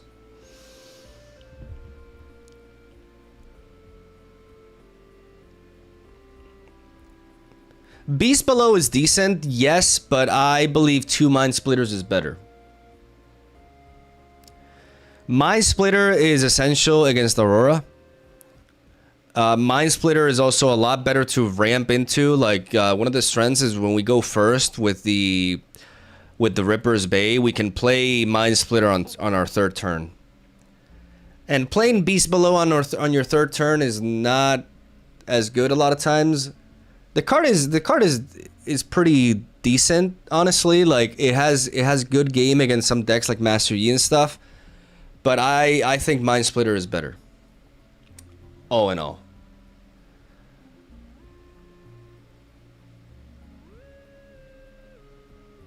No Kaisa is criminal. I thought about it, but I like the Sharkling. I don't have issues with like running out of gas generally. What I have issues is with tempo, and Sharkling being able to come in for 1 less energy and attack for 5. If you take a look at some of the like, if you take a look at one of the PYKE games, right, that happened in the regional, the guy that was playing PYKE, there was a specific board that he couldn't break because he had a Kaisa. They had 4 might, and Sharkling would have been able to power through it. I prefer Sharkling as a one-off because I value power more than you know, like, Kaisa is good, but like that 1 extra energy matters a lot. She could be better with Blood Rush and Ezreal. Like, she could actually, like, I could end up changing that. I like the extra might from Sharkling, but I could end up going with Kaisa instead. That is, maybe that's the way. Like, it is an option for sure. I can't reduce the 2-drops. Like, 7 2-drops is a must.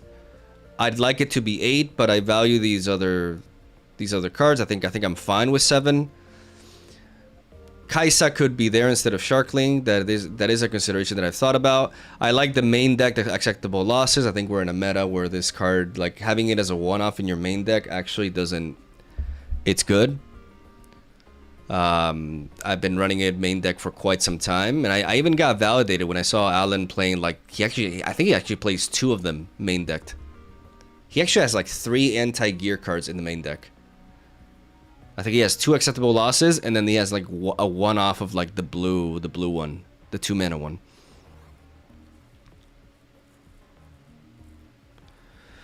I have a similar version, but have Kaisa and Vex in main. Why no Vex in main? The reason why I don't run Vex in main is because the amount of matchups where she comes in with PYKE doesn't hold as much. Especially with this deck, we try to conquer and then get the hell out of there. Vex requires you to establish a board And in a lot of matchups, that's not what you want to be doing. But in a lot of matchups, she's actually credible, right? As well. Which is why we run her 2 in the sideboard. Like, there's a lot of matchups where Vex is really important. But due to the nature of my playstyle, especially on turn 1, on game 1 with the Ripper's Bay, I prefer Vex in the side.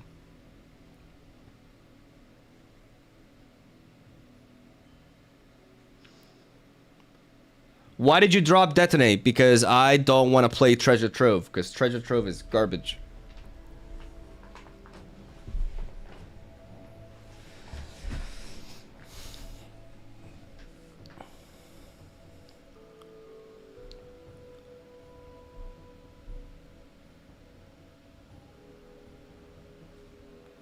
Yeah, no. Brave War, I'm not saying, like, you could run Vex. You could try to fit Vex here, and she would not be awful by any means.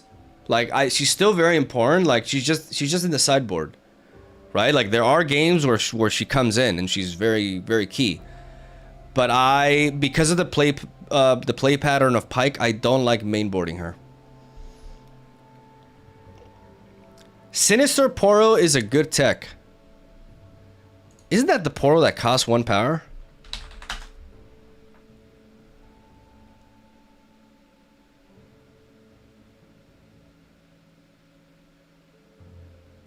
I mean, I don't know, man.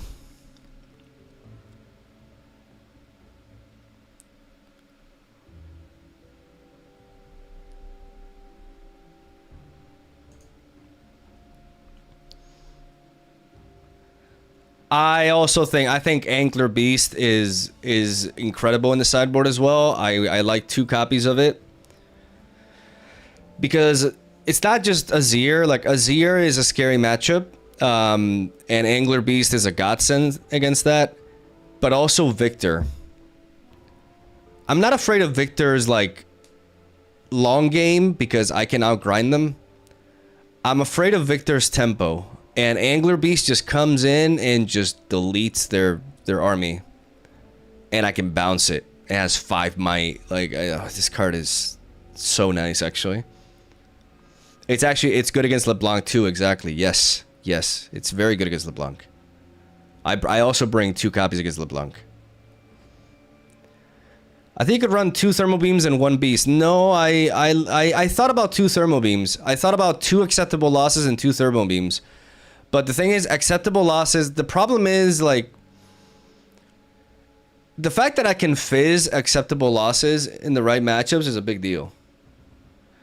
Why is Angler Beast good against LeBlanc? Because they have a lot of their early curve is comprised of units with, like, 2 might or less. They have the Vanguard, the Sentry, right? Like the 2-drop. You know, they have the Bird, they have the 3-drop with Assault. And Angler Beast can come in, and when they try to, like, you know, when they are able to conquer with, like, a Sentry, for example, and they're gonna get to draw a lot, I can just play the Angler Beast and I can just deny all their tempo. LeBlanc hates it. Like, this deck can actually tempo LeBlanc. My game plan against LeBlanc is to gust them and tempo the hell out of them. Just don't let them conquer. And if you're able to deal with their battlefields, you can out-tempo them.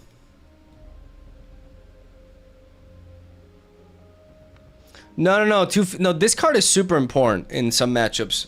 I want to draw it.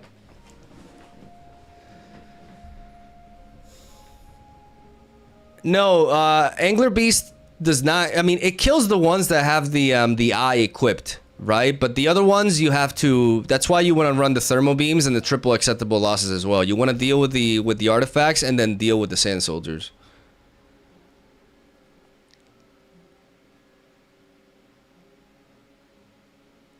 In my experience, those matchups are amongst the trickiest. We also play the Forbidding Ways to deal with Master Yi a little bit better.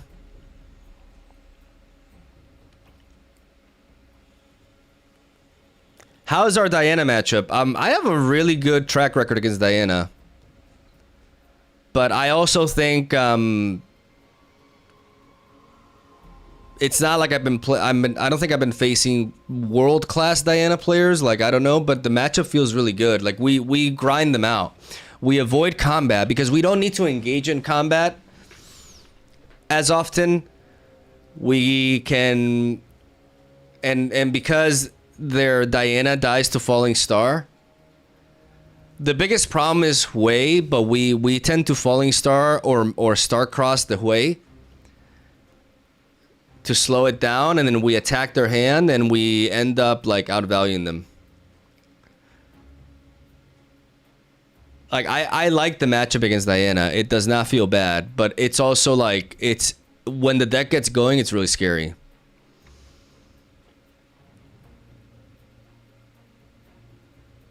Okay, I got confused for a second when you said it's good against Azir, mostly because I play Azir myself. Angler Beast is good against Azir. You just need to run like the gear removal. But it is good against Azir.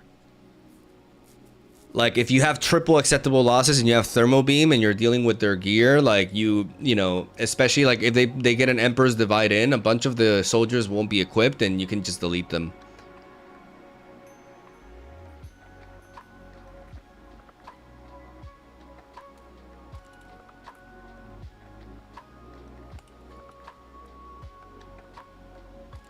Diana is hard to play. Yeah, definitely. I think it's I right now I'm honestly in awe of the meta we're in. I think this meta is fucking wonderful.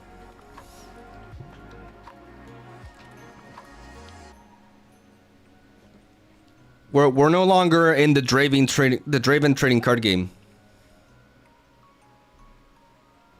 I want to see your Diana deck list. I don't have a Diana deck. I haven't played Diana. I've only played PYKE. With Ripbound, I like to take one deck and just only play that.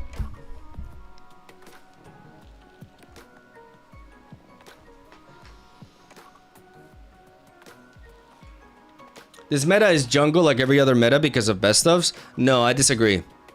I disagree. Just look at the top 8s. This last regional, what do we have? We had 2 Dianas, 1 Rengar, which I always felt like was very underrated. Master Yi, Sivir, Aurora Bullshit, Irelia, and then 2 more.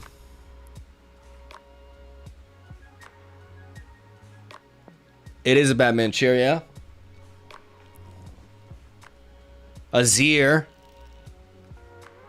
Like, you cannot say, like, you could say that about last meta 100%, when you know, it was like Draven was by far the best deck, and you know, there were a bunch of other decks because people wanted to get the metal card and shit. But now it's like, now it's just not that. No, the game is not expensive. No, for a card game, it's actually very accessible. Well, people said, "Oh man, these cards are so like, oh, like this card is really expensive and stuff." Like, but compared to other card games, it's surprisingly cheap. In the past, there have been issues with like being able to get cards, like get boxes and stuff. Like last set, I was annoyed because I felt like I had to go through crazy hurdles to get fucking booster boxes, and that should never be the case. But I didn't feel that with this set. Like, I just went to a card game store and here in Warsaw, and I bought three boxes.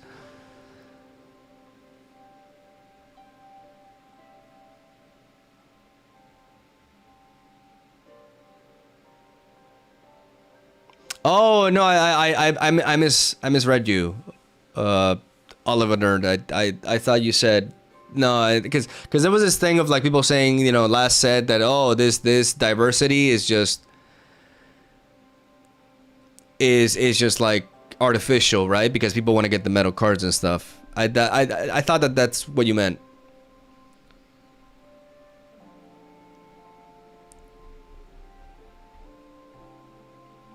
Scalpers are actually complaining that there's too much stock now. So boxes are going slightly under. Yeah, fuck those guys. Oh, okay. Fucking vermin of society.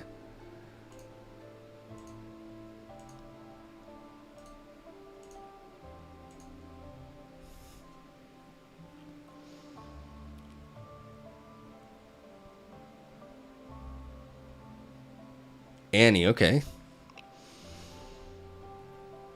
Going second. We got Noxus Hopeful. Let's take out an Ezreal. I do kind of like the rest here. I think we can work with this. We could get hard stuck, but I do want to keep this. Okay, I mean, Draven's biggest fan. Bewitching Spirit. We get away with the Gust. And let's see if we can find something to chain here. Yeah, that's a good play, conquering that.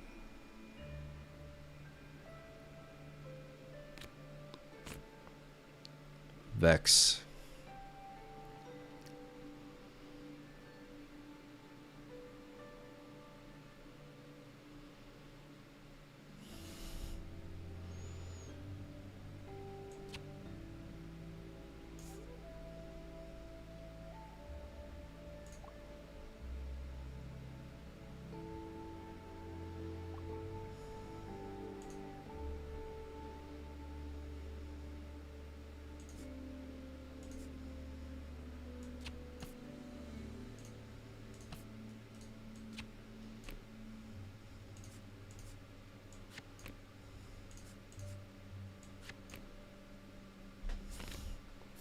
Let's go with this.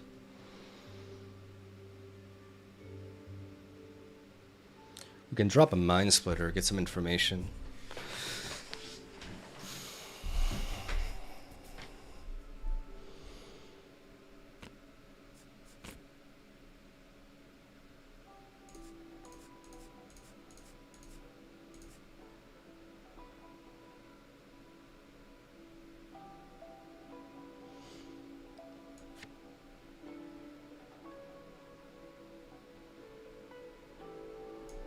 I need to think about, wait, like, am I gonna go here and then protect with the Mind Splitter over here? Because I really, like, they're gonna draw like crazy if they come here, and I don't want that. How, I mean, they could have a lot of burst, right, to take me out, and the Vex stops that. Fuck it, let's see, we can, let's just play the Mind Splitter and see if we can go in here. Yeah, see, that would have been a problem.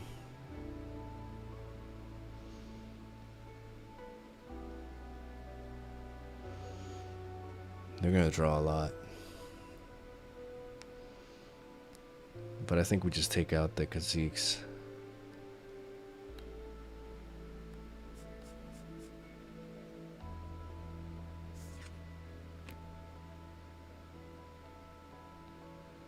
Okay.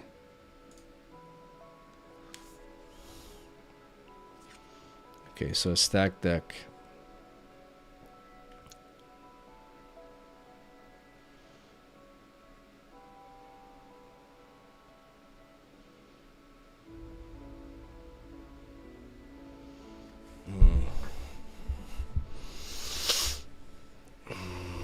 Tricky.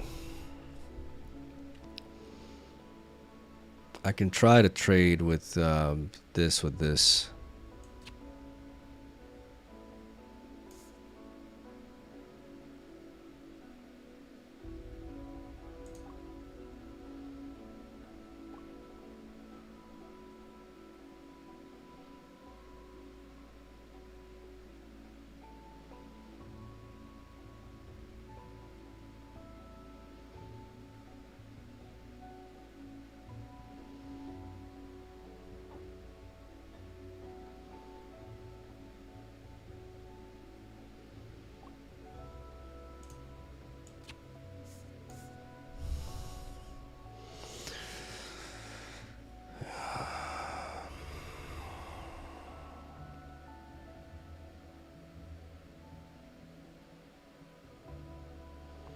They have a stack deck in hand, and then one draw,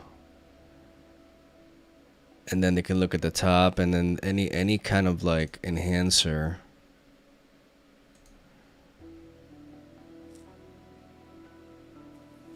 can allow them to overcome me there. But I can always trade with the Kaisa. How risky is this?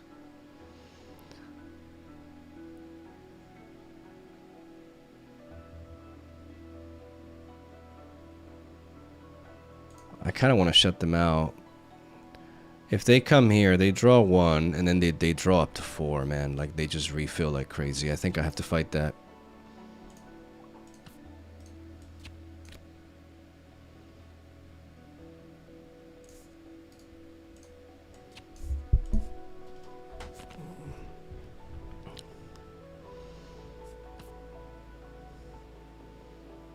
I think there's a mistake, though.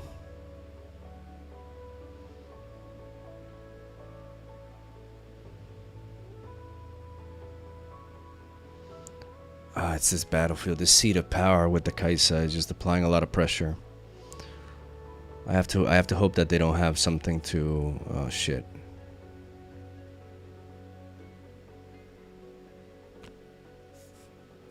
Okay. At least I can, No, yeah, they can just... Okay. No, wait. Chain... Wait.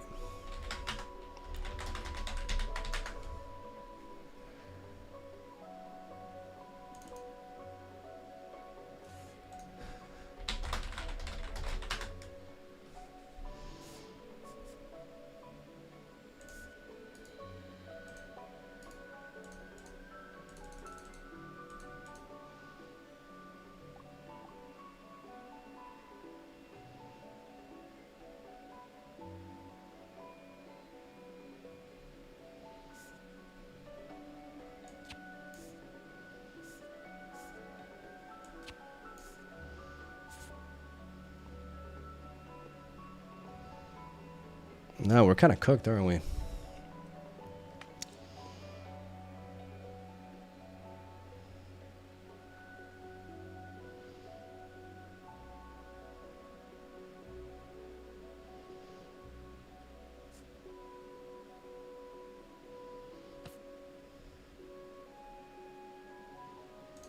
Okay. They don't want to give me the Kaisa. Good play there. Good play.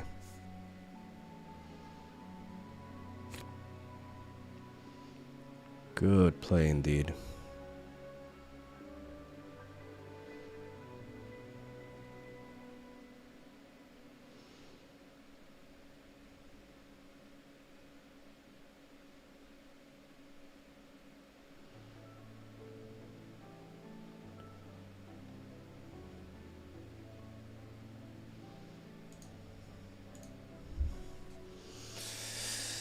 Can play Annie and recycle those, okay.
First Forerunner taken out. I can surprise them with the Tide Turner.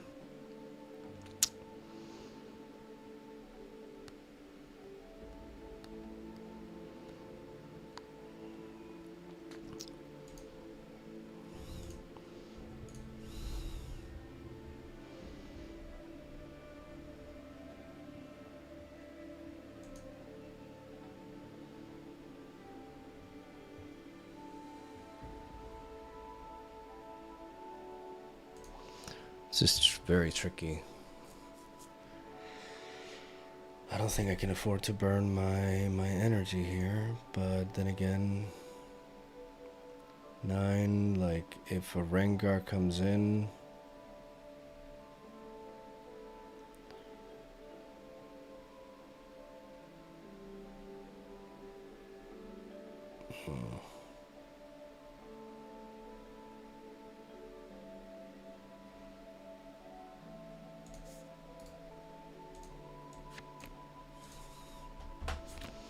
I'm gonna add a little bit of extra might here to protect this Mind Splitter.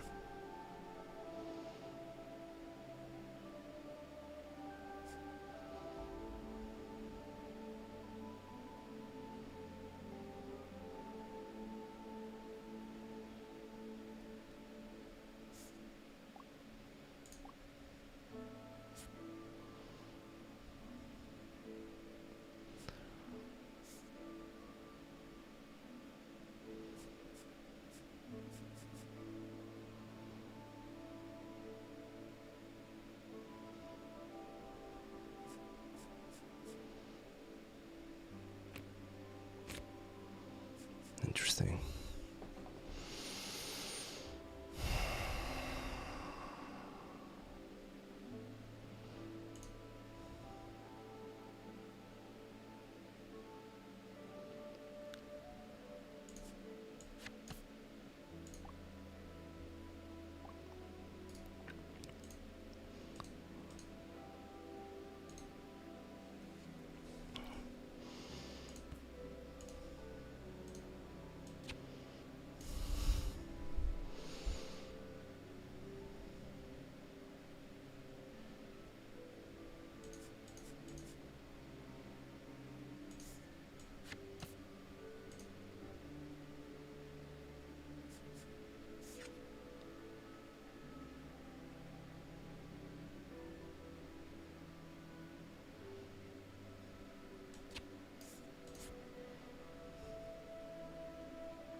Okay.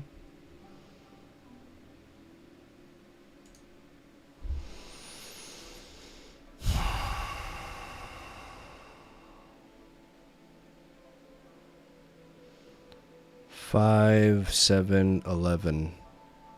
So this allows me to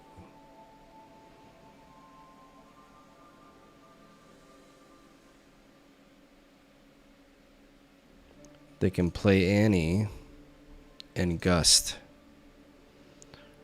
If they play Annie and Gust, I mean they can send this in here, bop this.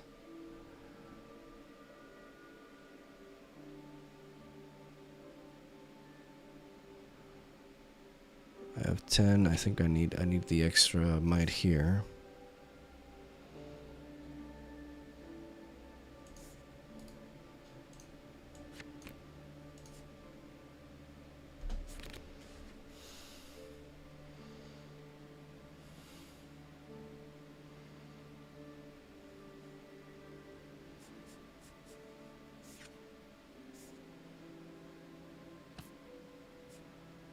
Stack deck. I'm running very low on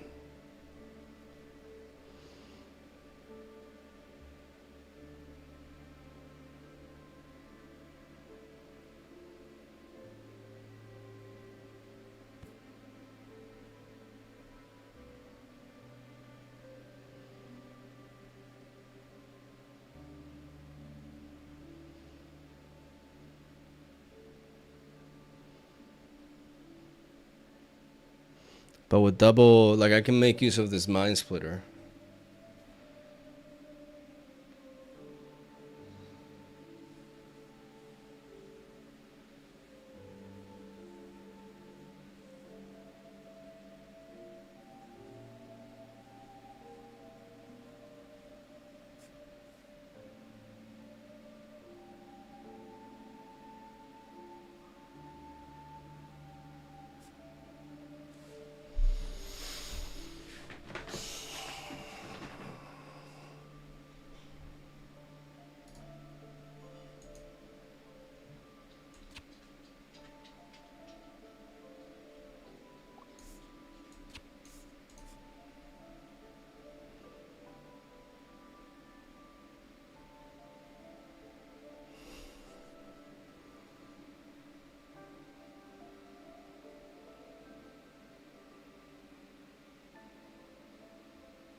Okay.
Oh, bingo. Bingo, bingo, bingo, bingo, bingo.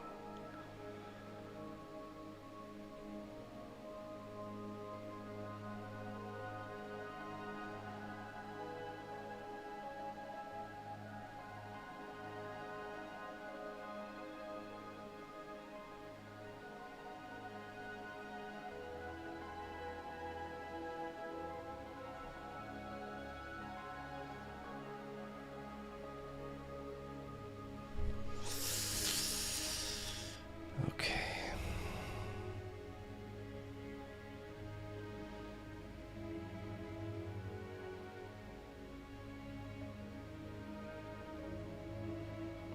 Problem is, I'm worried about, like,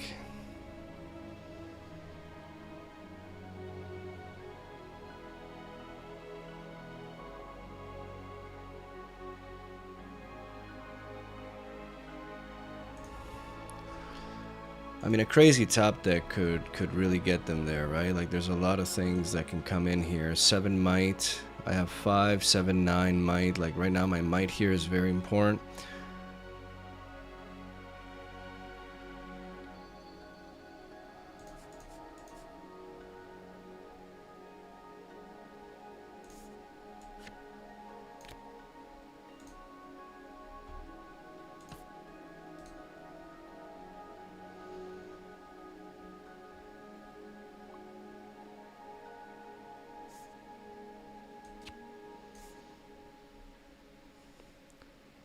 5-8. Like, I need this might here.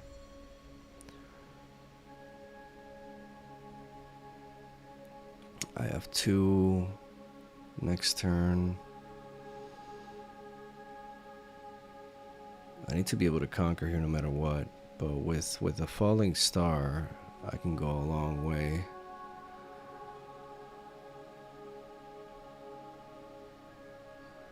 If I bounce, I can bounce more. I can send in this. Like, with a falling star, I can knock out 2 of them. I just have 3. Oh, yeah.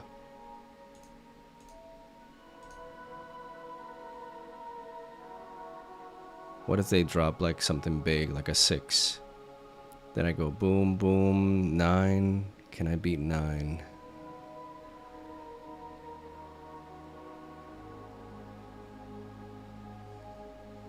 Yes, I can beat 9 if I bounce the fizz.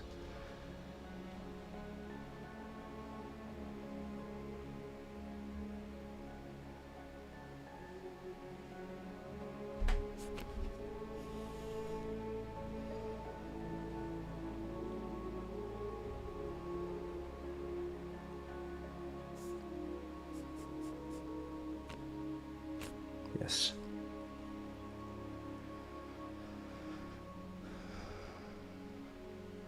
And there's my boy Shark. Oh, you beautiful beast. Oh, you beautiful beast. You come just in time. Oh my god, have I ever told you I love you? Let's move you back here. Discard this. Oh! Do I even need... I mean, yeah, I need to Falling Star no matter what.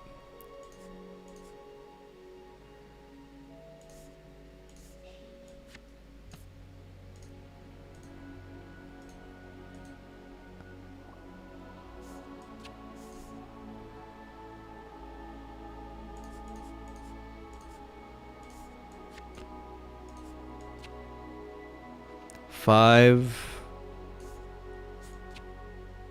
7. GG. Let's go. Let's go.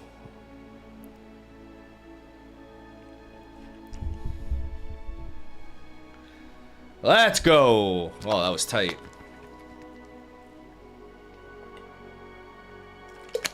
I had to keep 9 might here because if they top deck like a Tide Turner or a Flash, they can bring in 8 might here.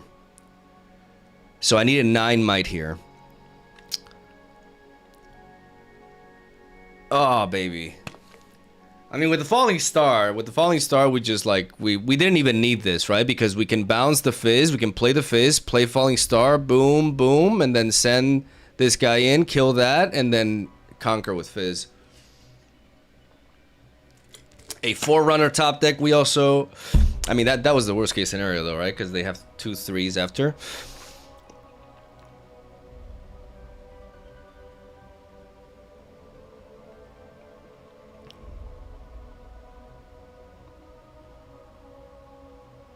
Oh, wait, no, they have... Oh, with Flash, they have 10 might. You're right.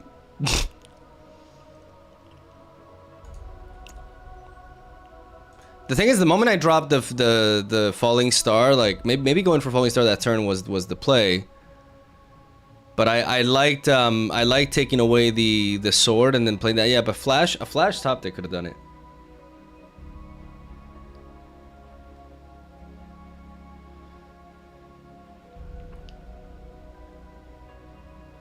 Falling the 2 units, keep Rengar alone was the play. Yeah. In hindsight, that was probably...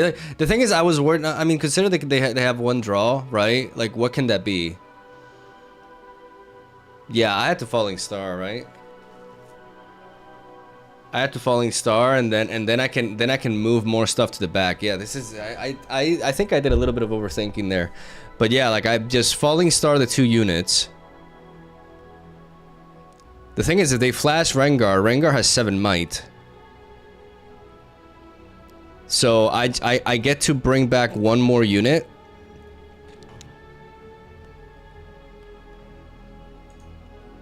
But then I don't have the Fizz body. Like, I got to play the Fizz here in the bench. So I didn't just get rid of the sword. It was a 5 might swing in my favor, so I don't think that was a bad play, actually. But it is true that I lose to a flash top deck if I do that.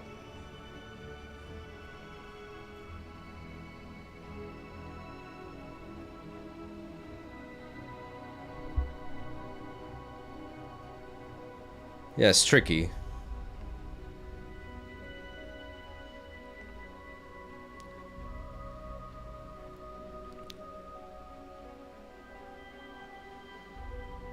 He don't get the winning point?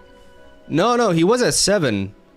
He was at 7. If he conquers here, he wins. That's why I was so tense, because it's like I'm like, okay, what am I playing around here? Like, can I survive a pivot? And can I overcome like him just dropping a big unit there?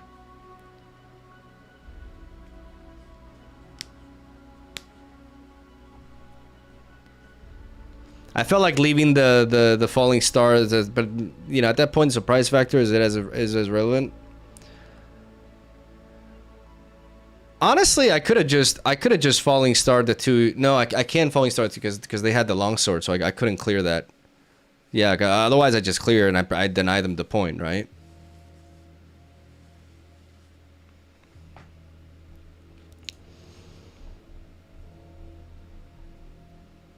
We lost the pike really early.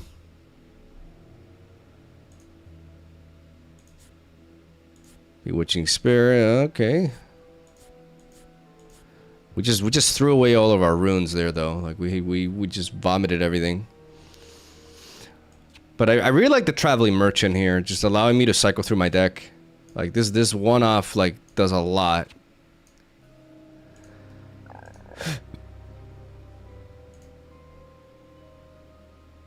Let's put some KDA.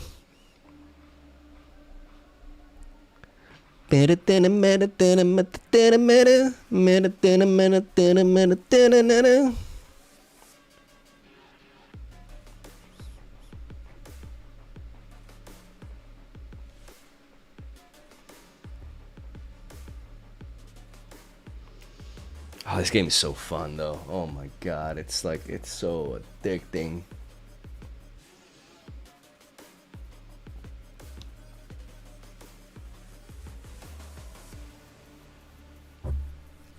Still no official site. Yeah, to play digitally, you have to play on one of these sites. I mean, you get used to it and it's really nice.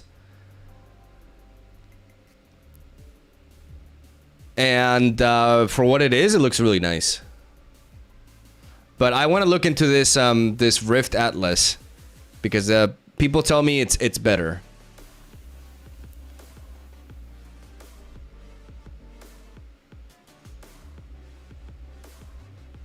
Is the gameplay somehow similar to Legend of Runeterra? It's actually very different. But believe me when I say that it's better. It's actually like the guys okay, so I competed in Yu-Gi-Oh in my teens. I played the Pokemon trading card game. I played Pokemon Pocket, obviously. I played Magic the Gathering for a long time. I played Legend of Runeterra. I played Duel Masters. I played the World of Warcraft card game. That was a thing before Hearthstone was released. It was like its precursor. It was a physical game. Fuck, dude. I played like shitload of card games throughout my lifetime. And this is the best one. Hands down. Didn't mention DC Dual Force. Oh my god. I mean, it's not too soon. I'm gonna get an 07 in the chat for DC Dual Force. The concept was neat, man, but like the presentation was really lacking. Better as cope, honeymoon phase. I mean, I've been playing this game for months. Like I'm well over the honeymoon phase. Like I've been playing this game for quite a bit.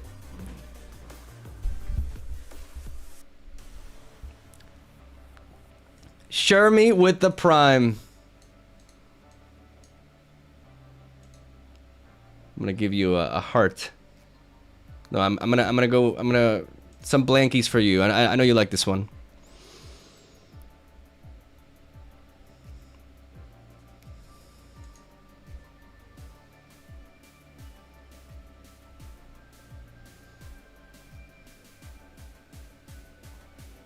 I heard this is the best one. From each new card game, your grabby hands touch. Did you have to include the word grabby there? You could have said that without grabby. What am I, a pervert to you?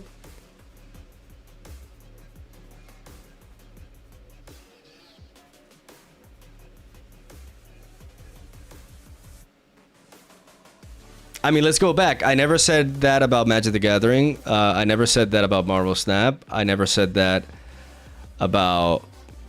I did say it about Legend of Runeterra. I did hold Legend of Runeterra in a high regard. Like, back then...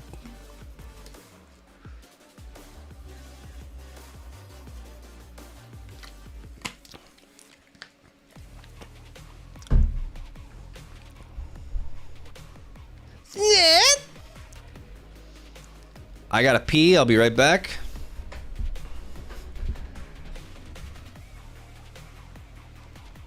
I've always enjoyed your funny meme decks in Legend of Runeterra and Pokemon Pocket. Do you have any ideas stored for Ripbound for these kind of decks?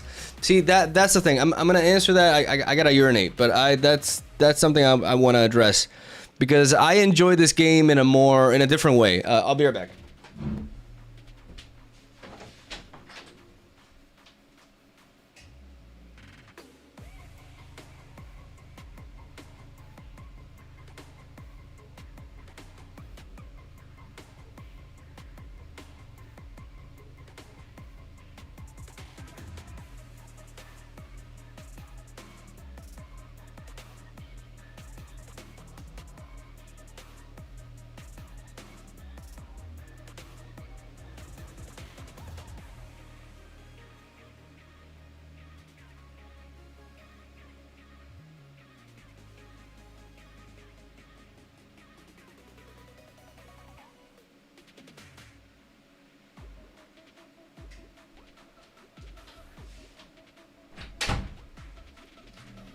So that's how I make a living, right? Like I make a bunch of decks. Like I deck build and stuff.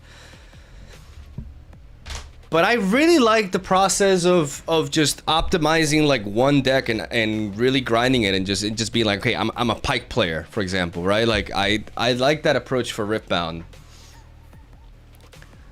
People don't really I haven't really shown that side of me as like a card game player, like, cause I've always, you know, I've always done like just like daily decks.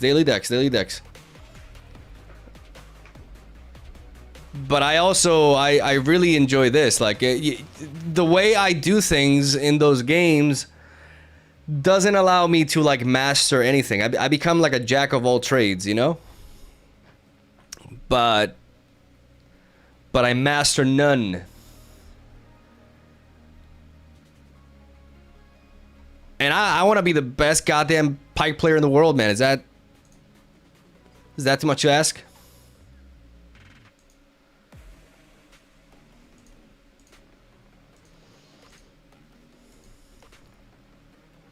Oh. Did I not queue into it? What the fuck happened?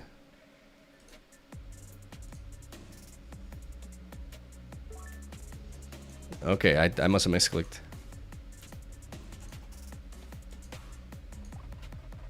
Darius, oof, aggro. This is dangerous. Going first. This is very dangerous. I may have to see myself going for a falling star. I think I mulliganed the Mind Splitter, to be honest.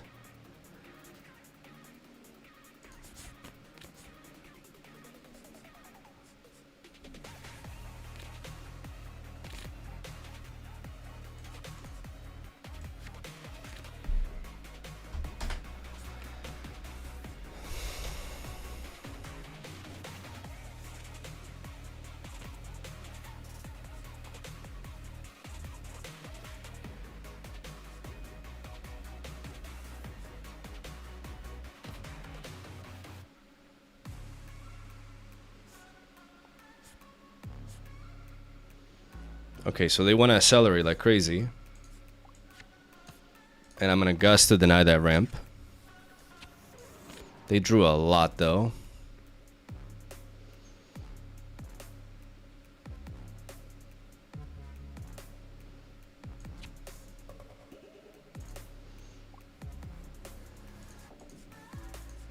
Auto. I think I do this. I think I try to build up.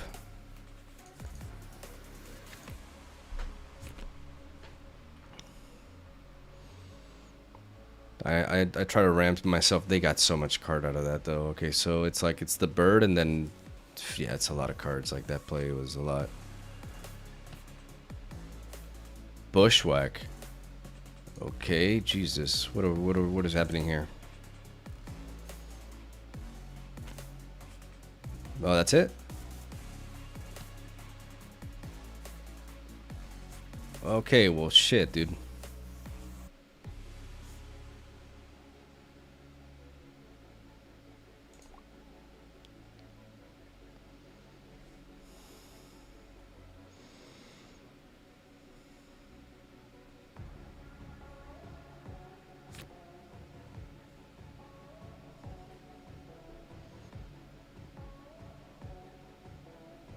I think I fucking guessed this.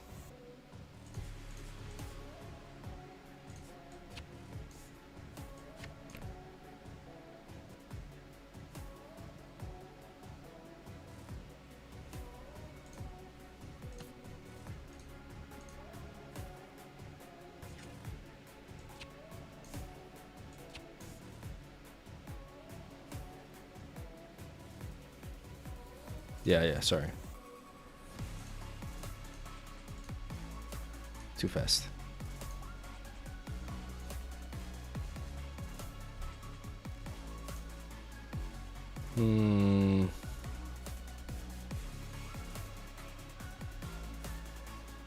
Should I bounce? Should I have bounced the fizz?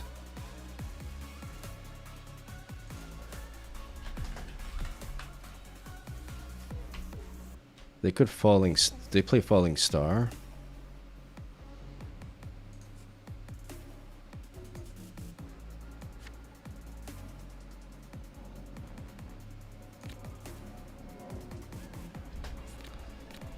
I'm actually gonna keep the mana open for star crossed in case they try to falling star me.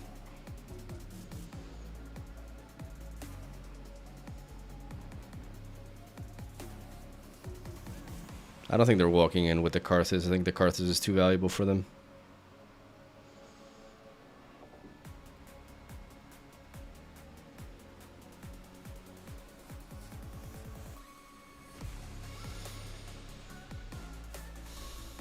Better. Bum, bum, bum.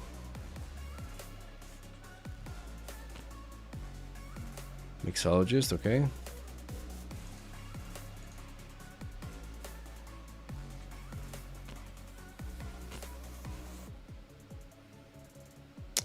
I mean, that's a thing. The problem is, right now...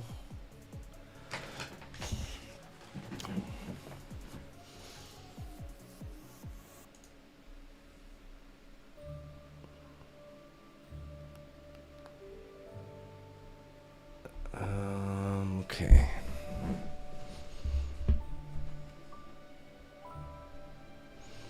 I kind of want to deal with this.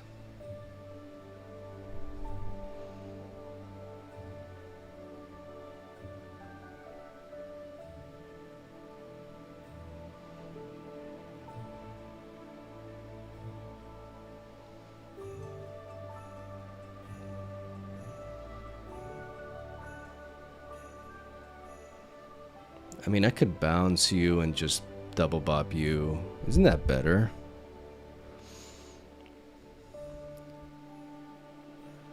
I can attack. I can move with you here.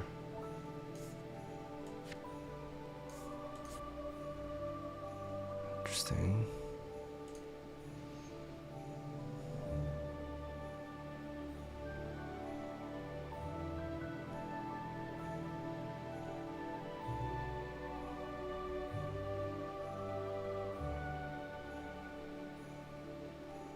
What if I move you back? I swap you.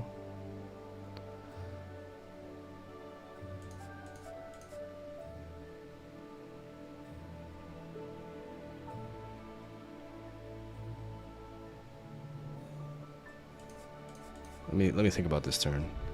Is there a way for me to do this to spend 3? Yes, if I ramp into you, I can still play that. So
it's a wrap.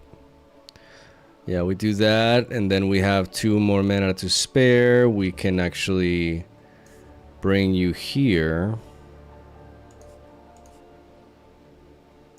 bounce you back, and then trigger that, and then we get to play you, swap you here,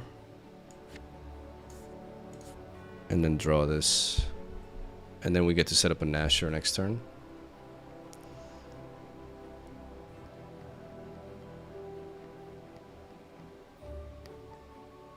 Yeah.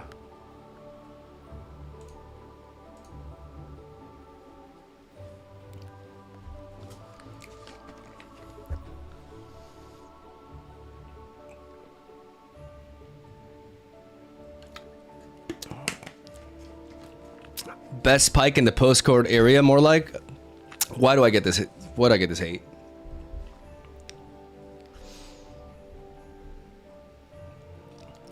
And that way, like, I get to trigger my battlefield twice, basically. Like, I get to trigger it twice. I get to channel, so I channel a lot of the runes that I misuse. And honestly, like, I don't think I should have discarded the Tide Turner, because I don't want my Tide Turner to die. Because Tide Turner, like double Tide Turner with Baron is kind of disgusting. So I think playing the Tide Turner there was actually not necessary, because then I can develop. I mean, I just needed the body, so I don't think I need to return Fizz. Actually, I think I just returned the Tide Turner. I play Tide Turner and then I bounce it back.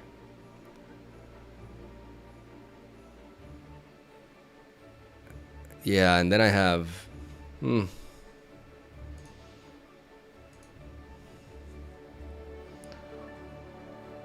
It's complex.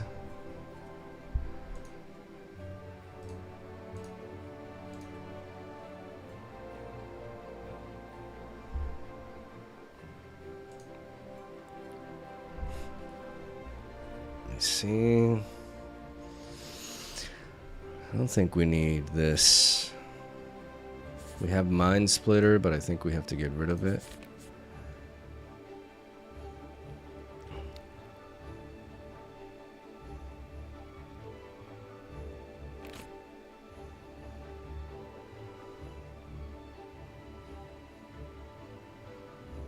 This fucking thing.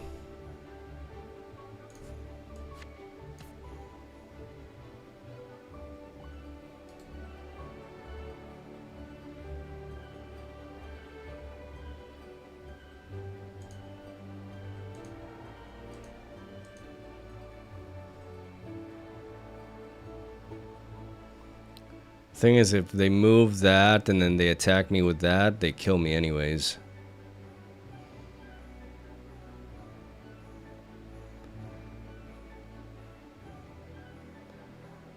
So I don't think the Noxus Hopeful, like the Noxus Hopeful just plays into Kha'Zix here. I think we want them to play that.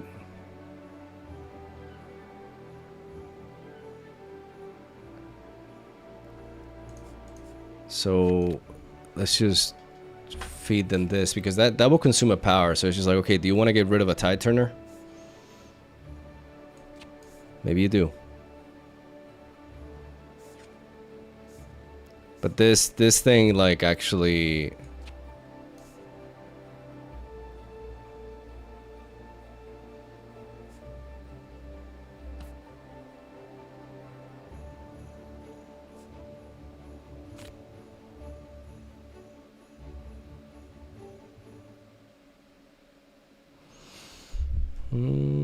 that's pretty good, actually. I can swing with you.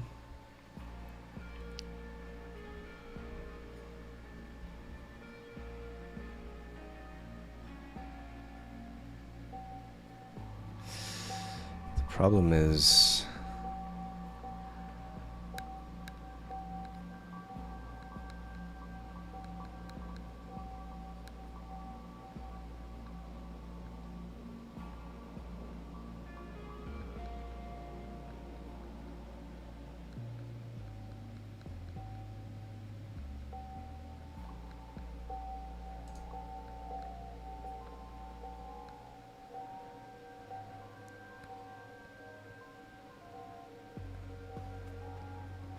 how do I overcome this? Like, I'm kind of locked out here. Because this Khaziks, like, they just gain a lot. Yeah, I don't want to burn all that power. Do I have to? Oh, come on, bro. I'm thinking, like, I'm locked out. What's the proper play here? This thing is disgusting going first. Because I could burn 3 power to clear this board. But that just feels bad.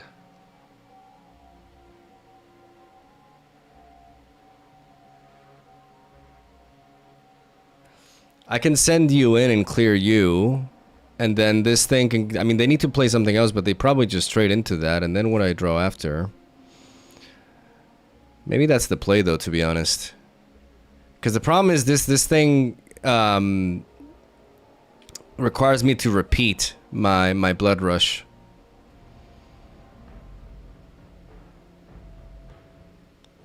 In order to overcome it. But I think that's what I had to do.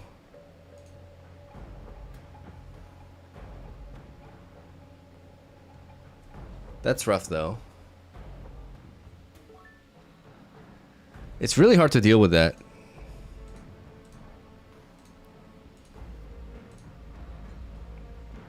Easy, okay.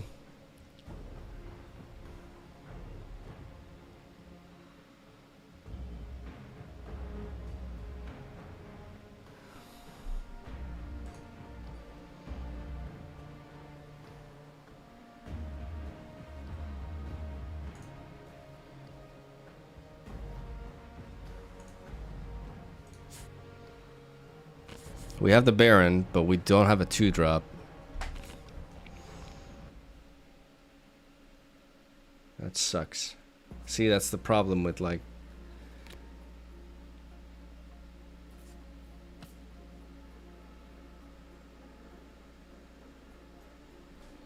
yeah, not sure. I could hard bargain that, but I don't think that's worth... I think hard bargain with Ezreal and come into play more later. Ah, this hand is kind of hard stuck here.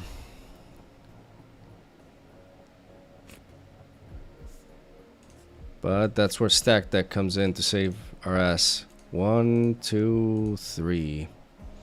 I kind of want to do double stack deck. Like this maybe. No, maybe we just...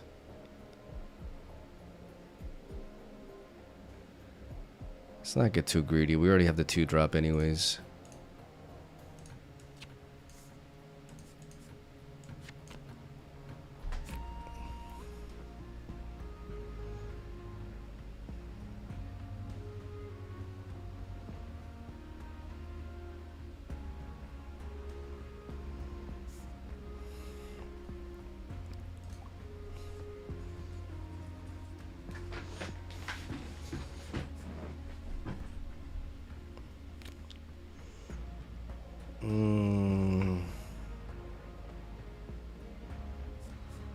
Yeah, I'm thinking.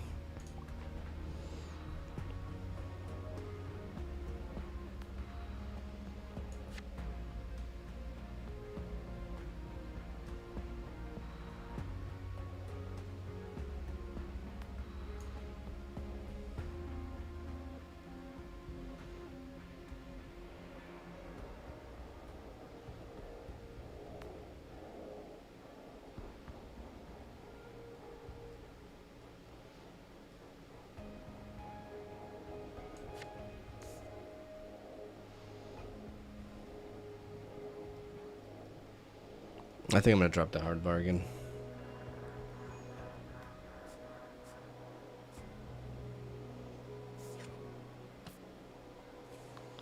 They're gonna bellows breath me, okay?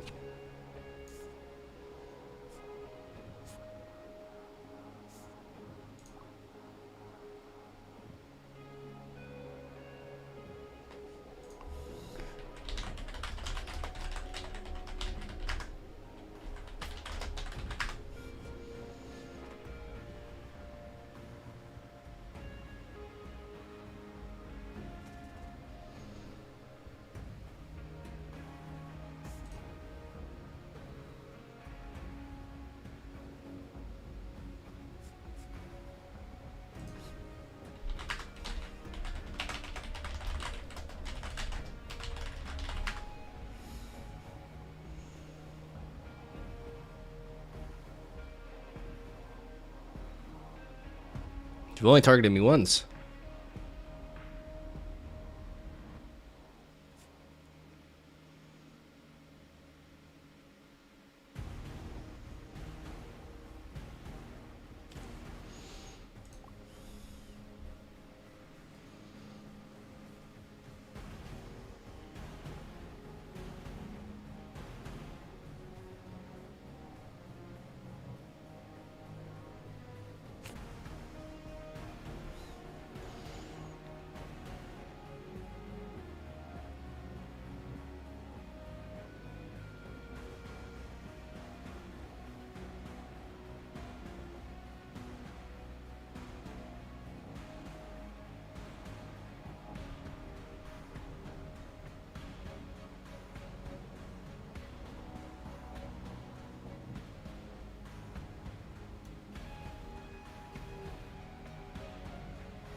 Should have not discarded this, but I want to keep the pike for later.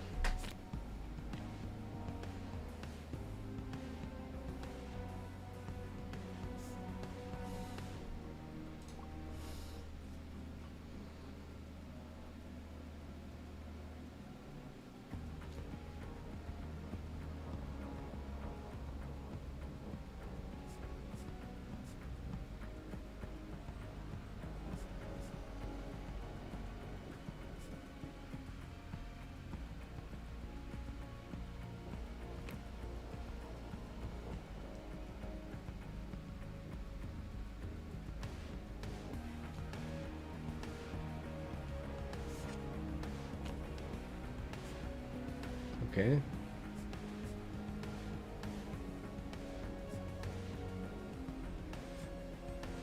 Easy. Oh.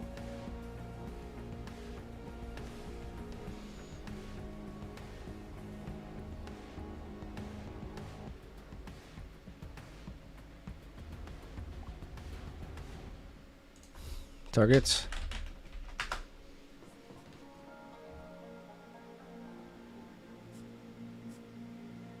Yeah, no, I don't.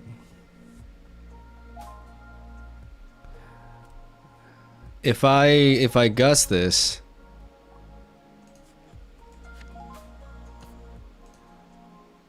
I preserve my easy on the board.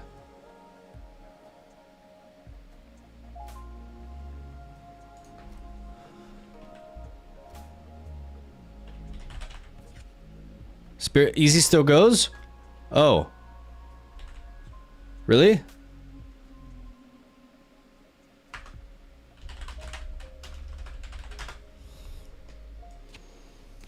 I thought they no longer had valid targets.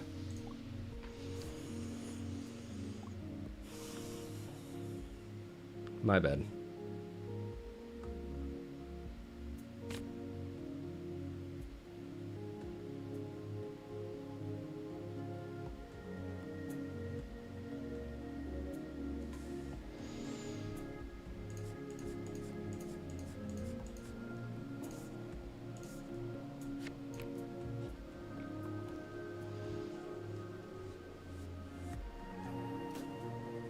I'm gonna play Mind Splitter.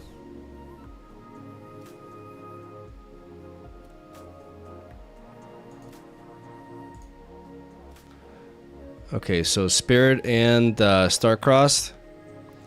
I'm gonna get rid of Fizz.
Maybe I should have focused on ramping to Baron Nashor here.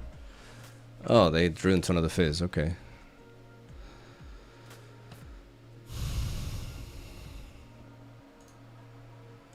Okay.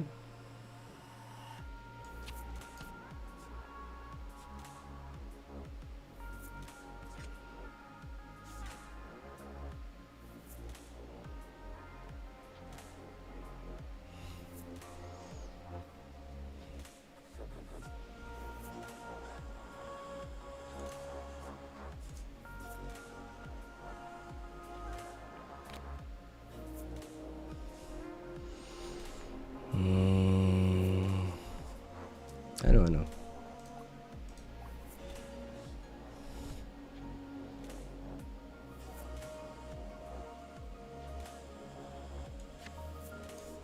Let discard the Mind Split at this point.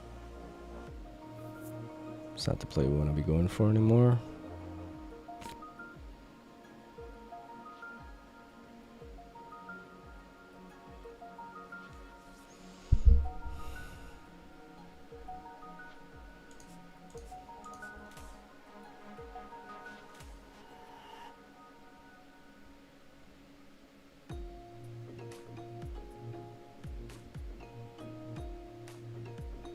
So we know they have Fizz and they have Starcross in hand.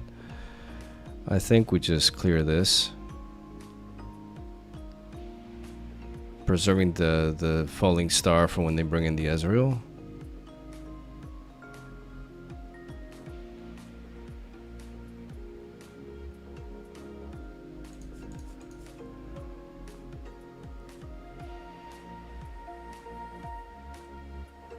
I could also just bring in my Ezreal, but what am I discarding here?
Mm-hmm.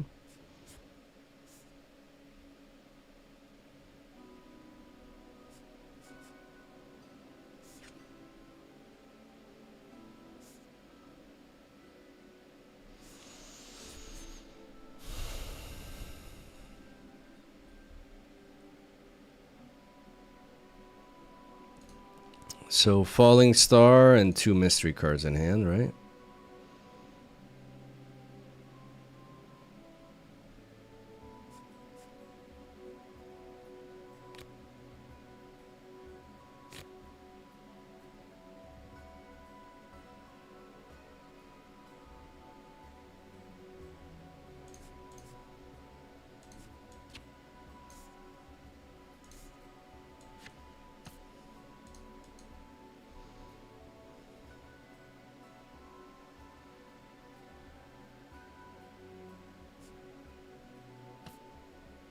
No. It's action, bro. Why do people keep thinking this card is fucking action?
So they have a star cross and 2 cards in hand.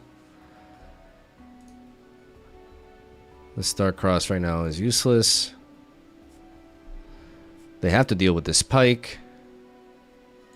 And they do that, okay.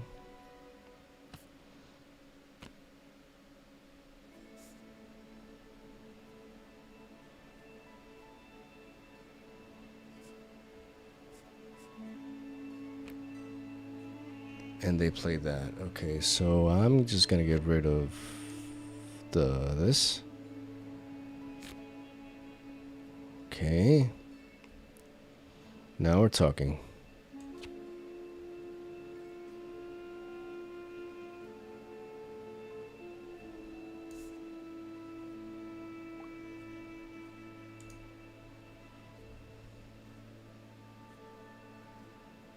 I know the card that they have in hand, so I don't have to play around that. I can do this.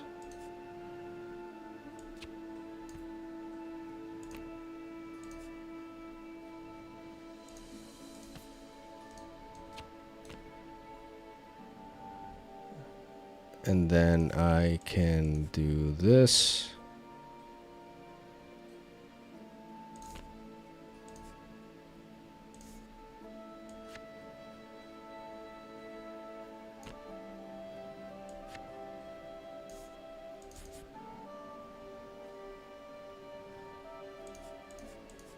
And then I can do this.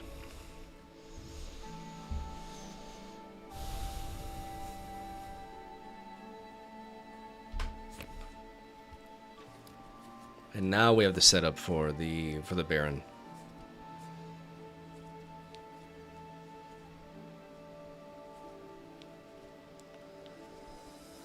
I don't think I've ever lost to Ezreal once.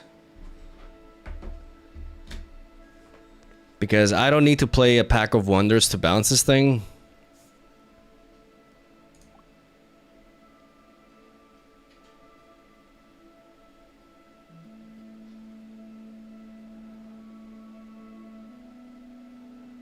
And I generally tend to outvalue them quite easily. You guys see the value of Ezreal here. Ezreal just kept drawing us cards, perfecting our hand.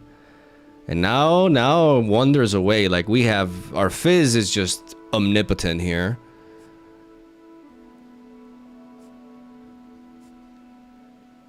That's a Vex.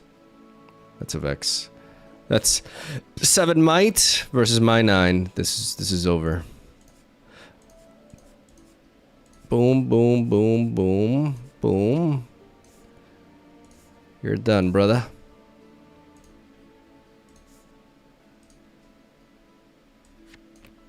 Boom. 5, 9 versus 7. You should kill the Ezreal.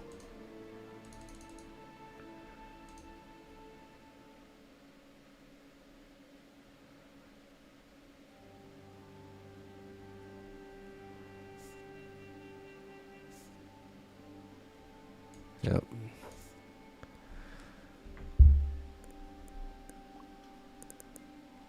And 5, 6 doesn't make a difference. But I mean, just in case, I am gonna hide the Tide Turner.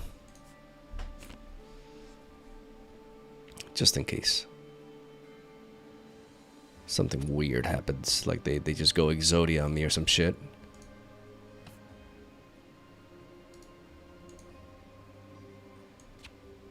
No, wait.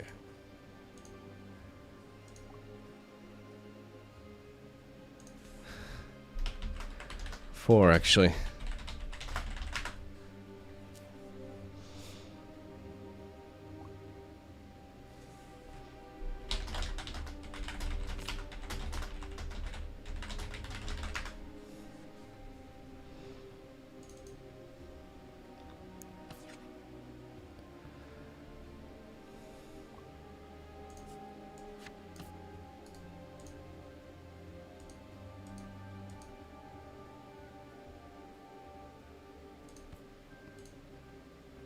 May as well put this. I already have Fizzes to spare.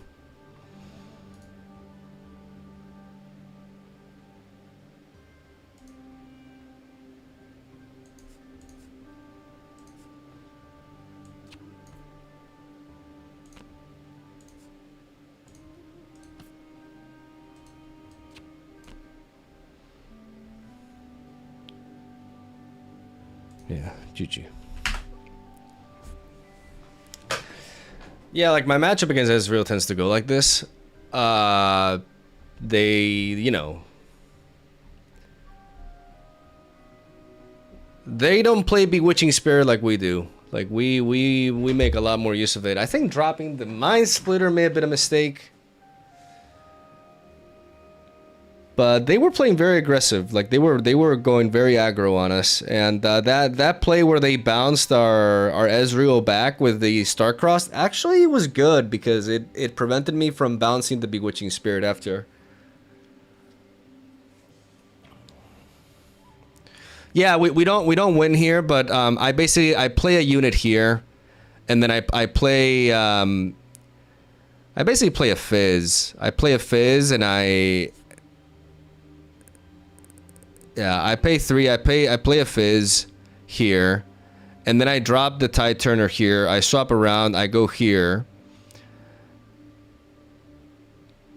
and then I'm holding at 3. I just need to hold on one of them, and I win. So like it's basically like there's no way they can clear that. They need like 30 mana to do that.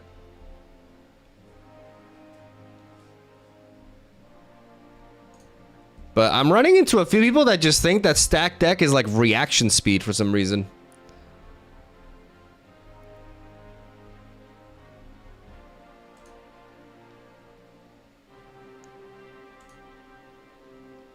Moo.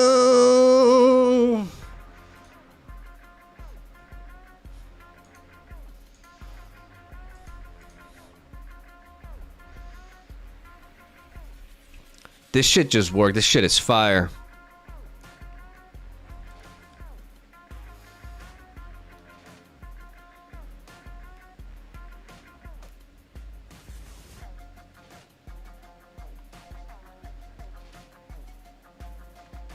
Is Pokemon Champions already dead? No, I'm not closing that door. It's just that I really like Riftbound.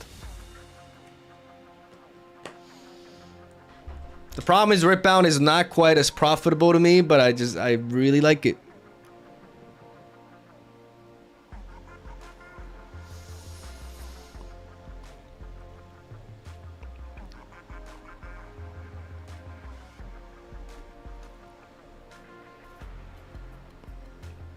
This game better than Legend of Runeterra?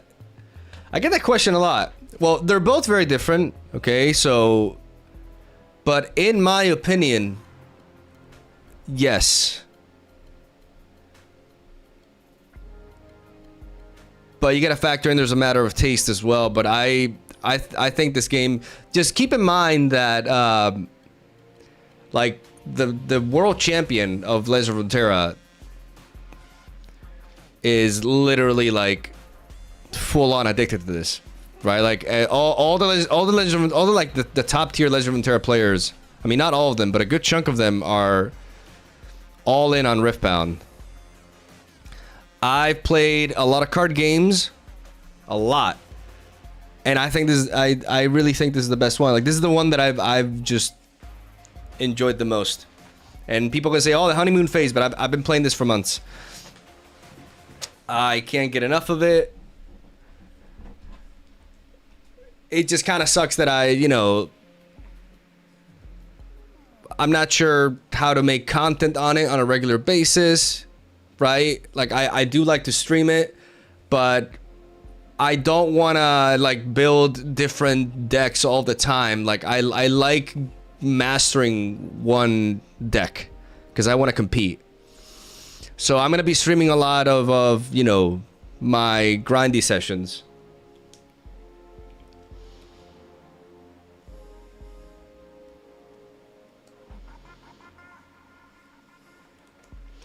Hey Mog, after the manga project, would you ever consider making your own card game? I feel like your experience and creativity will make an awesome game. I mean, let's take it one step at a time. After my manga project, like that's I can't afford to think past that.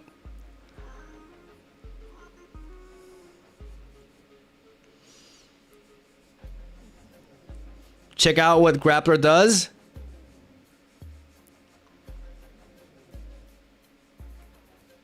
You're at 7? You didn't give yourself a point for Conquer? Oh, did I miss the point? Oh, really? Oh. Yeah, that could have happened, yeah.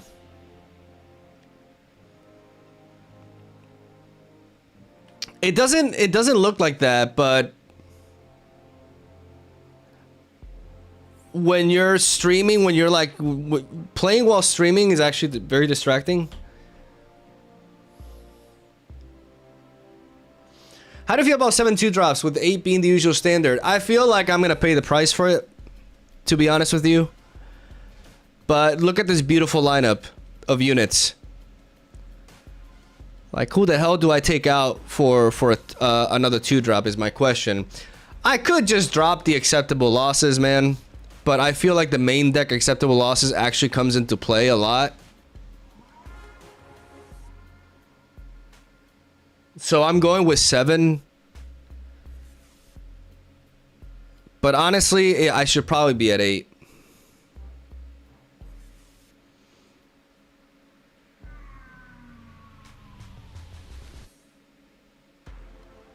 Have you ever played MTG? Yes, I played Magic for quite a bit. I actually uploaded MTG Arena videos back in my day. That was a big deal, you know? Yeah, I played a lot. I even competed. But I was never like a hardcore Magic player because I always I ran into a wall with it relatively quickly. Like 1 year into like playing it hardcore and uploading daily videos on it and everything. Eventually, like I got really tired of the land system. That's my big gripe with Magic. It's still a great game though. It's still really, really good though.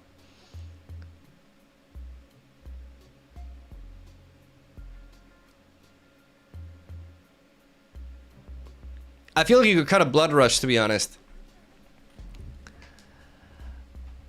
You say that, but there's a lot of games where I need them. Like, I power them up. Like, having access to them is critical.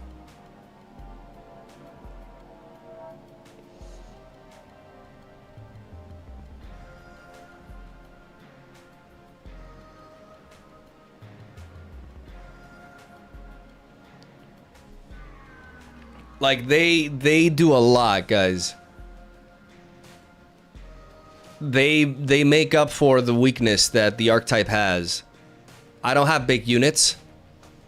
I bounce my units sometimes, so I don't have the most spread out board states. I need to be able to generate might from hand. Newer player here. Where does hard bargain mostly come to play against? A counter spell like hard bargain is more. It's for specific scenarios. It allows me to, like, when my opponent develops and they have like few runes open, I can more confidently dive into an attack and be able to deny their spell. I can counter big spells in certain situations. It's a one-off for a reason in the main deck, because it's not a card that I want to have like multiple copies of in my hand. It also does not synergize with my Fizz either, so I do think having one counter spell is really critical though. And for matchups where there are more key spells, I bring in the second one. The thing is, the repeat cost, so if let's say my opponent has 4 runes open and they play a key like 2 energy spell, I can repeat this so that they have to pay 4. So I effectively counter it. And the good thing is that thanks to my Ezreal, I can reduce the cost of the repeat by 1. So I can get the repeat from hard bargain for 3. If I have 2 Ezreals on the board, I just play hard bargain and I immediately repeat it. It's very important in key scenarios, but it's only hard bargain only really comes into play when you have a threatening board to begin with. Like when you have things to do. It's a one-off because of that.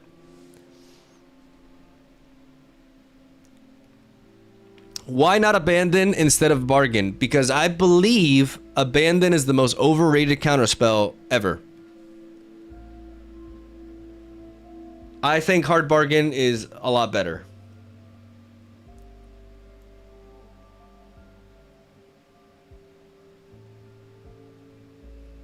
There's some good aspects to abandon, but I just do not. I need my counter spells to be more reliable. And abandon is really good against big spells, but a lot of times it does the same thing hard bargain does. And sometimes you counter a spell, but they return it to their hand, and you're like, oh, well, you're a discard deck. Yes, but it's hard enough to discard their hand to begin with. Like, people, you know. Because if you commit too much to discarding, like I said, you miss out on very key tempo, and you just get overrun by their board. So I tried abandoned, and it didn't take me long to just, like, not like it. I think it's been very overrated. Like, there are some cool aspects to the card. There are some scenarios where, you know, but I think hard bargain is a lot better.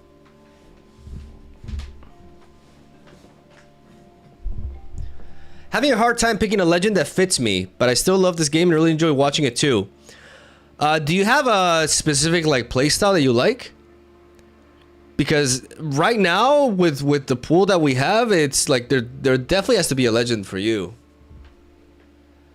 Like, there's just so much variety.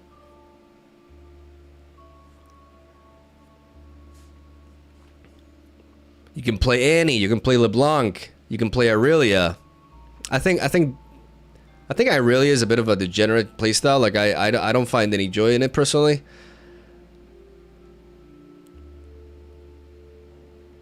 But I can see people into it. It's just not, Aurelia's not my thing. I don't like strategies that go all in on, like, protect the queen, you know?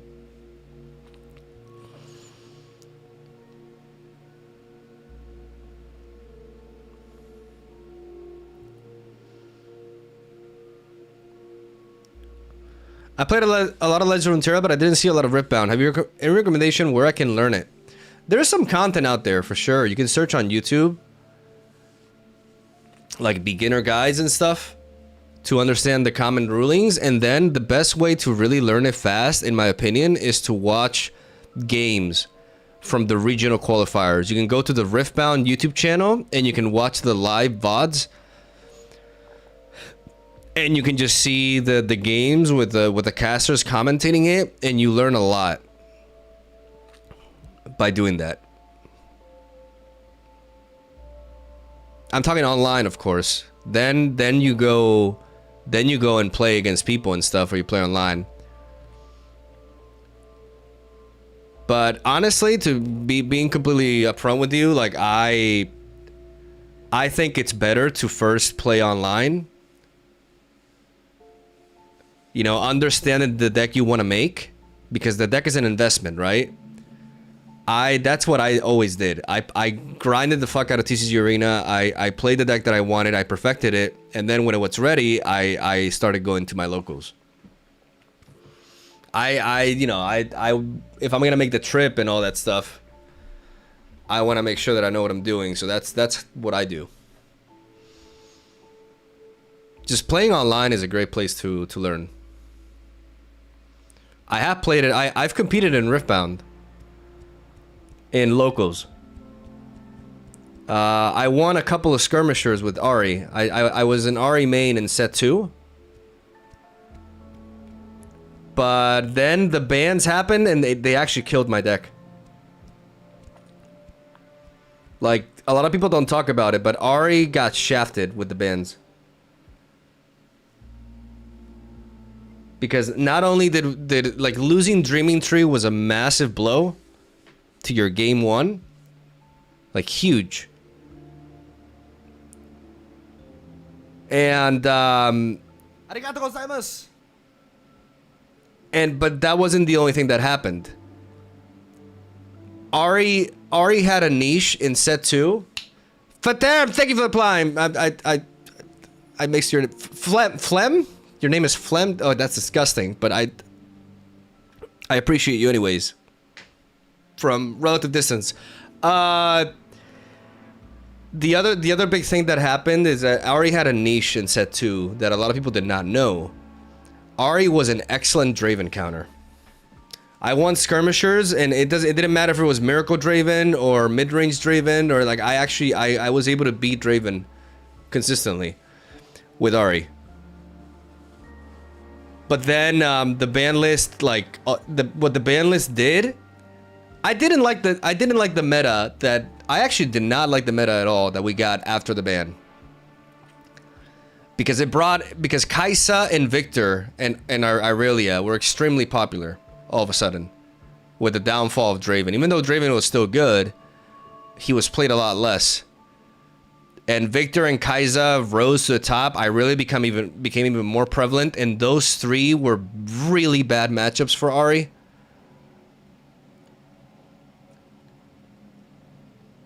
So the ban list really killed her. Directly and indirectly. And now we have a better version with Vex. Vex, like, people laughed at her legend ability, but her legend ability is stupid good. It's exactly what you want in a hold deck. Like, you basically have with Vex, you have a God Willow Grove without the risk of your opponent using it against you. As somebody, like, I was a hold player, right? Like, I played, like, I just played hold on set 2. That is so fucking good. And then, of course, Purple Vex, right? Purple Vex is also, like, everything a hold deck wants. But people really downplay, like, Vex. Like, you know, when she was announced, people were like, oh, you know, when Draven exists, this legend is shit. And she's actually not. She's really good. Having that extra draw every turn in a hold game plan is everything. And while Ari's ability is good, you know, to like it weakens your opponent's attacks. Like I faced several Aris online, and like they were not a problem. Vex is a much bigger problem. I think I'm gonna give Azir a shot at the next Nexus Knight. Azir is really good right now. A very strong chunk of my sideboard is dedicated for Azir. And that's the thing, like there's so many, like there's so many legends that are just good, you know? It just comes down to the pilot. Like you have Irelia, you have Diana, you have Master Yi. Master Yi is like the new Rengar is, that card is nuts. 5 energy, I drop a 6 might on a like, and I can do it when you attack, like it's, and with Master Yi, like getting that, it's 8 might, like it's, if Jesus. LeBlanc is also great. Vex, like there's so many different play styles. I hate the Aurora bullshit, but you know. PYKE is tier 4, and I want to change that. I think this is too low. Like you're not gonna put PYKE under fucking Vi and Ornn and Lux. Get out of here.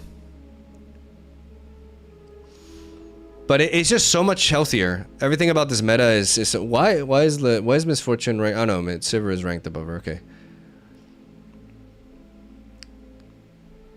Yeah, look at Rengar tier 3 finalist in the regionals. Because that 2-drop is that 2-drop is such a problem. Like sometimes I just think I want a falling start. I want to fall just that irresistible bitch. Like I want to just I'm just gonna falling start her alone so she leaves me be, because it's like if they go first with that thing with the Star Springs, like oh my god.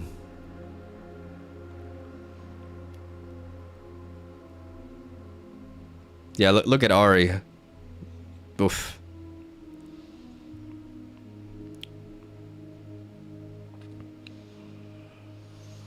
Rek'Sai is that low, really? Why is Rek'Sai that low? I still feel like Rek'Sai is good. But any of these decks can win a regional, I think. Honestly. Like there's so this is the best meta. Like this is so much better than set 2. It's insane. And I didn't think that would happen. I thought, like, let's be honest, you know, like the devs for Legend of Runeterra, which are the same ones for this, like they've had problems balancing shit in the past, right? Deep down, I thought that with set 3, some really broken, disgusting shit was gonna come out, and it was gonna be even worse than set 2. That was my prediction, and I was wrong.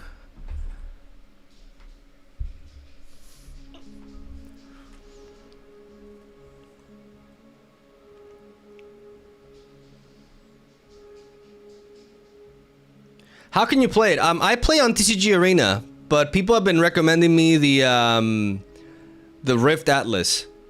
Oh, Duo Fanel, how you doing, man? Win ratio data from the regional. That's why they list them like this, right? Well, I think PYKE is underrated.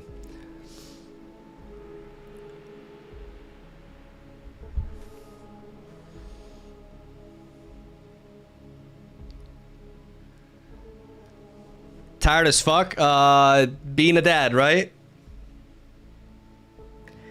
You have my condolences. Yeah, twins. That must be something, though. I'm happy for you.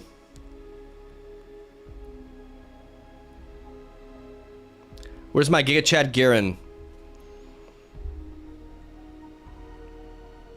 I mean, they place Garen above the other ones, but probably because it's an Aurora deck, right? Like if I click on Garen, it's gonna be Aurora.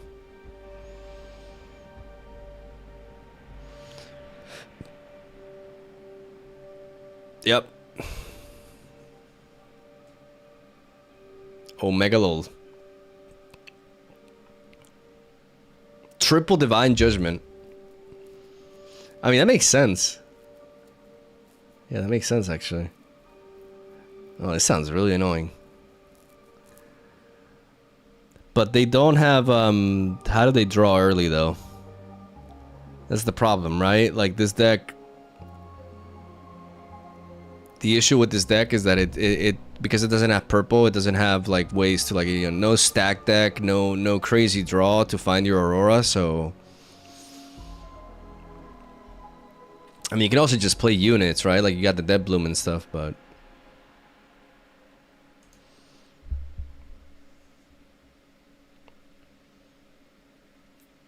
Chill, 8 years and I can take them for the first regional.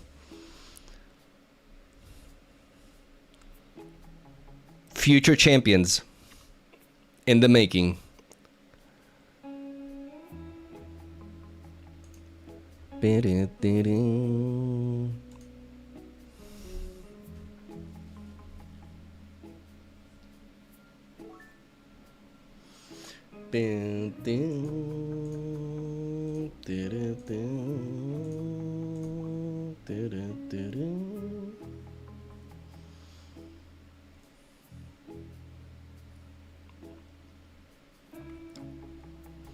Fiora, okay.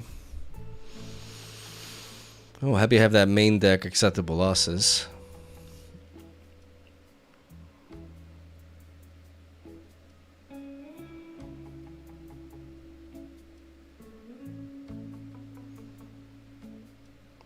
Taking a while.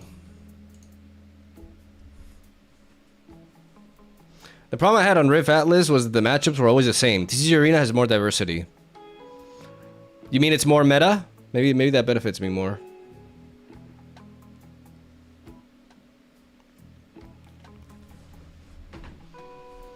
Why are you playing acceptable over factory?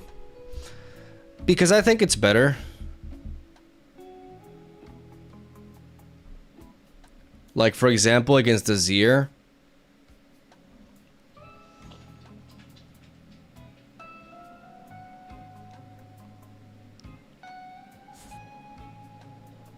Okay, so they go for... Okay. I think I can drop the Fizz for now.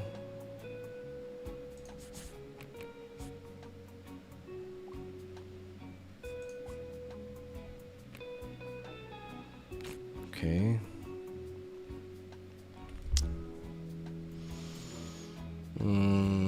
I think I want to attack their hand fast.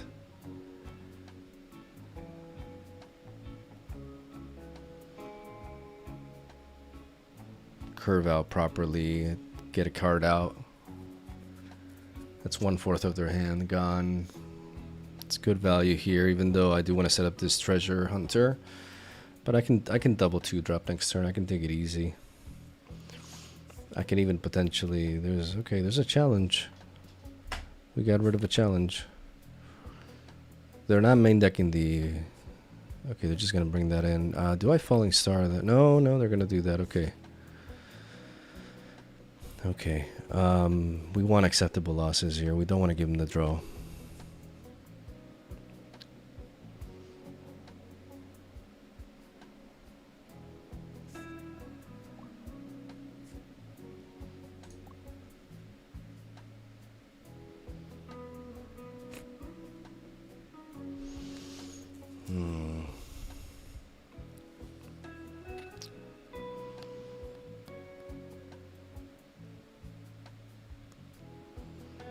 And see, this is one of those situations where I could attack the hand, but they did the right thing in conquering there. I can't play units here. I need to find a way to deal with that.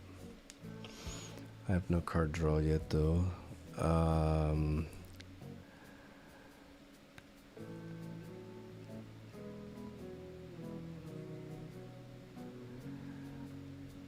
Maybe I just focus on attacking their hand though. Right?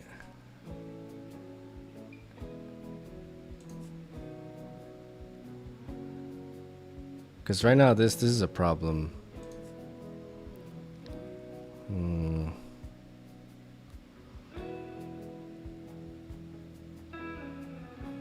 Maybe I do this instead. I bounce you.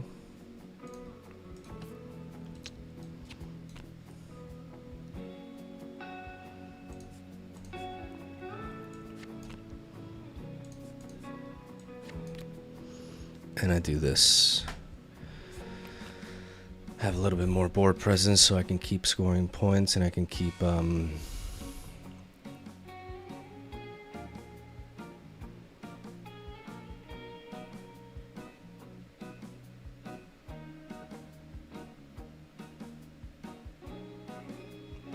this protects me from challenge this turn as well. You know, they discarded one, maybe that means they have another one. They could use it to knock out my Noxus Hopeful. I would love to see acceptable losses here. Fiora worthy? Fiora worthy.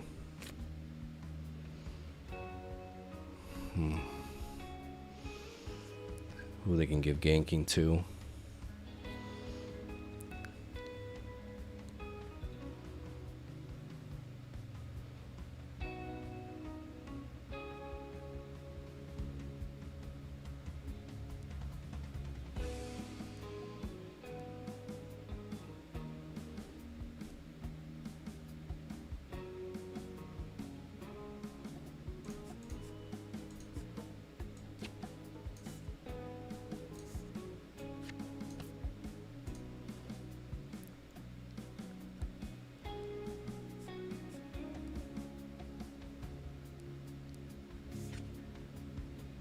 Riposte.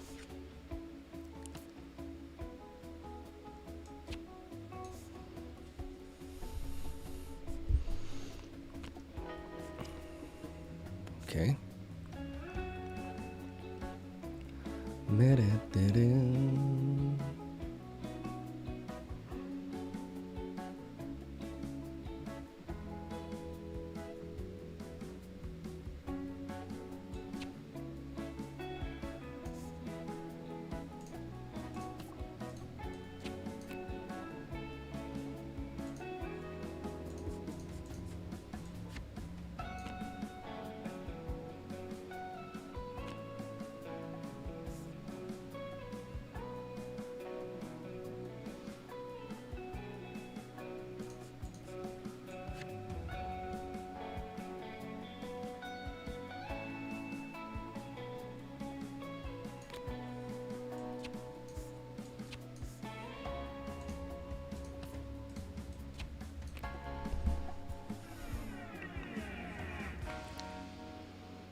Fiora worthy.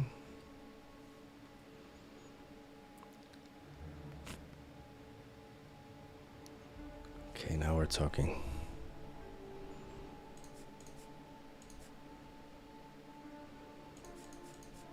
Problem is I can't bounce this asshole, but it's fine. I can still do this.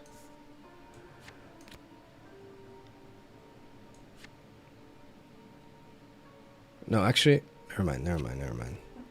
Never mind.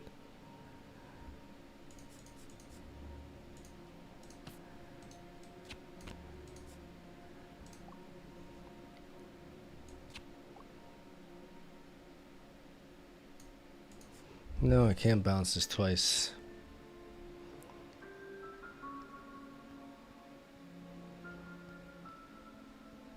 Yeah, no, I'm gonna do it, yeah.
Let's see if I got a card out of them.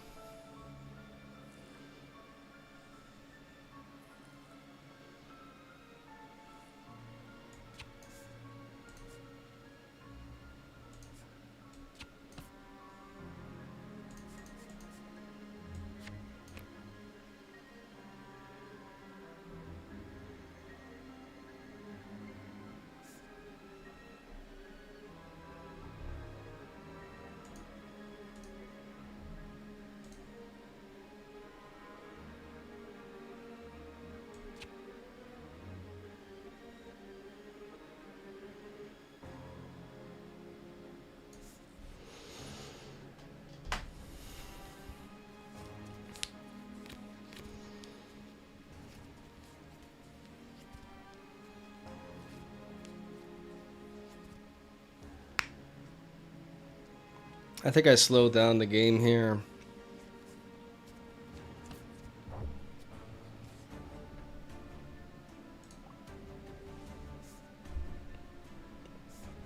Now they draw a billion though.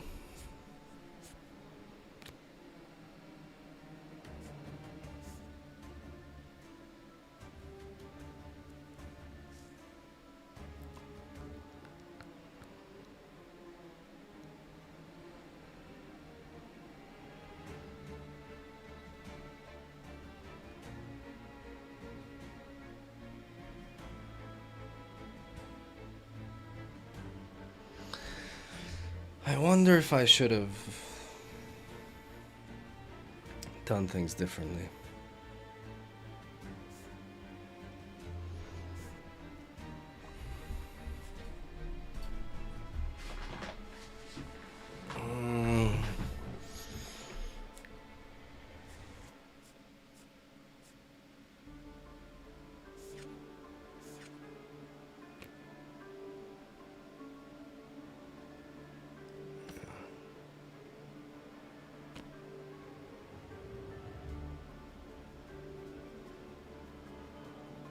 I guess do I need to fish for acceptable losses? Is that what I need to do?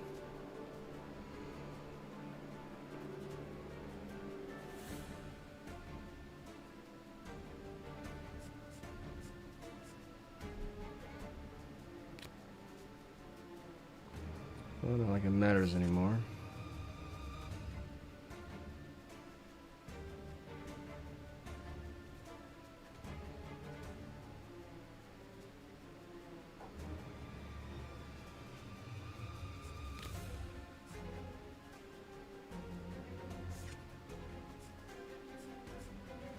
Mm-hmm.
I also generate another gold.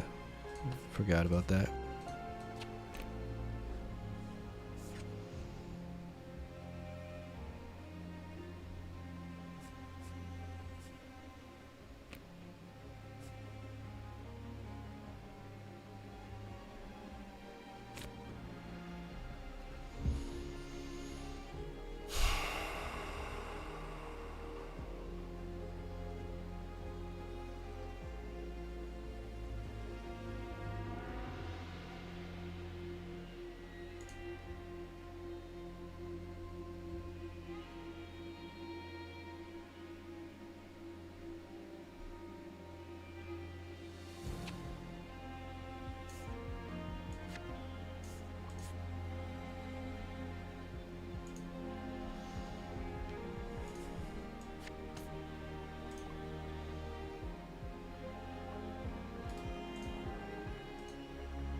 If they Spectromatron, they get to wipe me, right?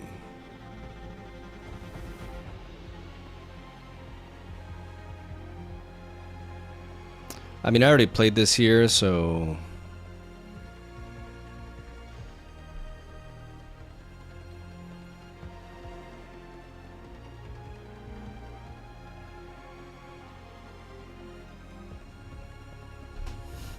Fuck it. I don't like a Spectromatron becomes very dangerous. GG. Did some overthinking there, but I think placing the Ezreal on the battlefield was incorrect. Because they have so many ways to burst at me, right? Like with some first mates and stuff. And if they have a Spectromatron with Fiora, that's only 4. But then they can only accelerate once, right? Like they only have they only have a certain amount of runes to do that. But then like a Spectromatron Fiora into like a first mate and accelerating with that, like nah, I don't know. I just feel like there was some way they could like use the swords to just really wipe me. So I think I just keep the Ezreal in the back because I have access to PYKE and I have these 2 cards. I mean, I didn't know that until I draw them, right? But I think that was the play. Like I do a little bit of overthinking sometimes and I go back on my decisions.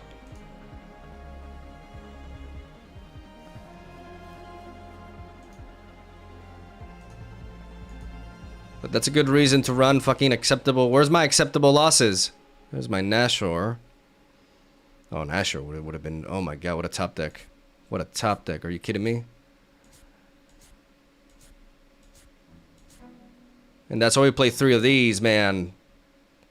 Because if I have these, then I can charge through anything. There it is.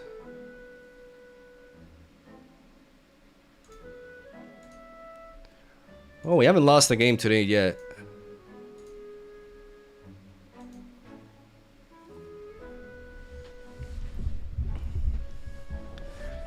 Yeah, exactly. Like I need to go for a double conquer there. Like placing the Ezreal on the placing the Ezreal there was a mistake. Yellow Vi. Like imagine like that with it. I mean the thing is that we're very low on yellow. They had a lot of like orange runes. I think Fiora always wants to run like 7-5. But I think they were running 6-6.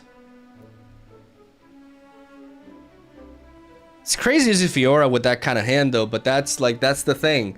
The problem that I have with Fiora personally is like games where you don't draw the unsung hero feel really rough.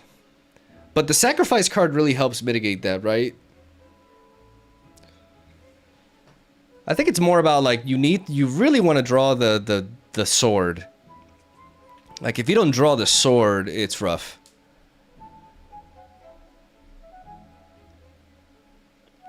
Not gonna lie, Pyke discard is looking fun too. Yeah, I mean, I've put a lot of work into this deck.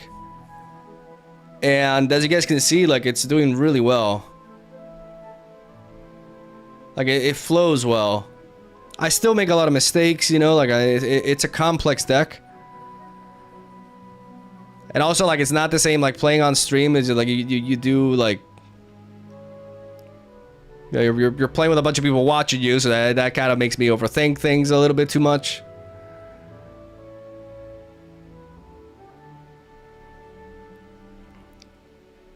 But yeah, no, you see that we don't need the treasure shit.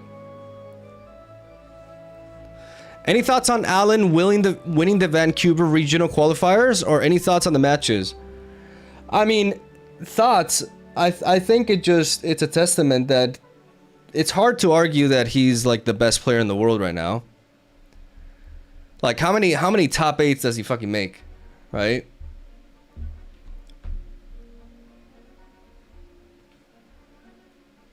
He top 8s almost every event, every regional he goes to, and he has anybody else won 2 regionals?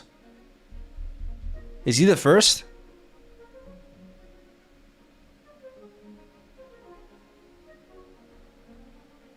He's the first, right? So I mean, how can you argue with that?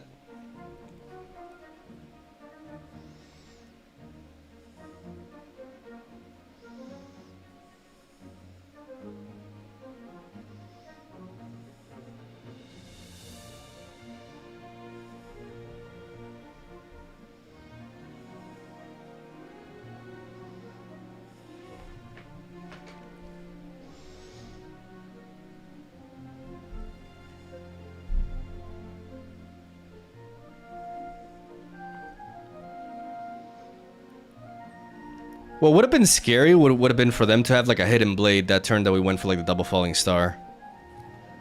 Like them just having a hidden card there would have been terrifying.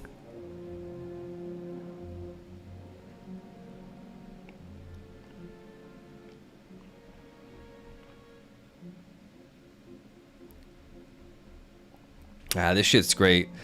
I still have to test like I'm still not 100% certain. Like Aspirin's Climb is the more, and the thing about Forbidding Waste is like there's a lot of matchups where it's actually not great. I mean, it helps against Master Yi, so that's why I think it has to be a thing.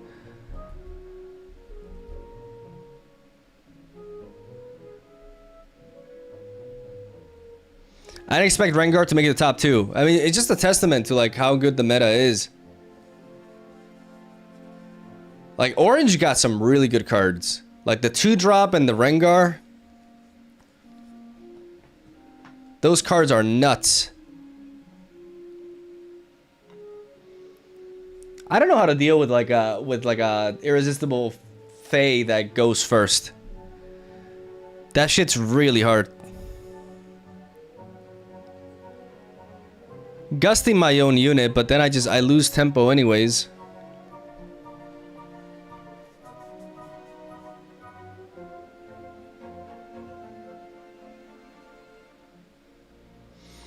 It helps that Dan has the same color pairing as Easy. He knows that pairing really well, navigating around all the matchups. Yeah, of course. But I mean, he does it right. Like, he chooses one deck and he goes in on it. And I'm enjoying that too. Like, throughout my entire like YouTube career, I've always been the guy to just make a bunch of different fun decks, right? But I really miss like taking the game seriously and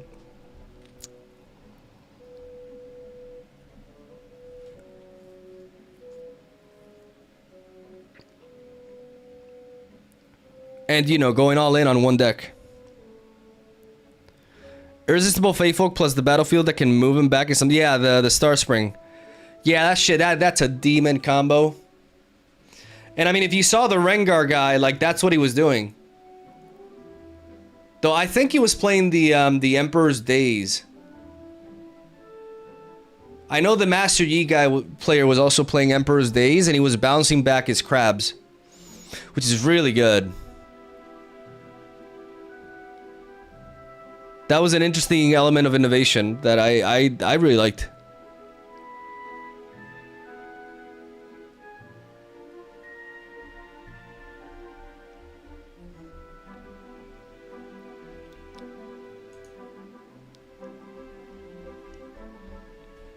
All right, I'm gonna call it a day for today.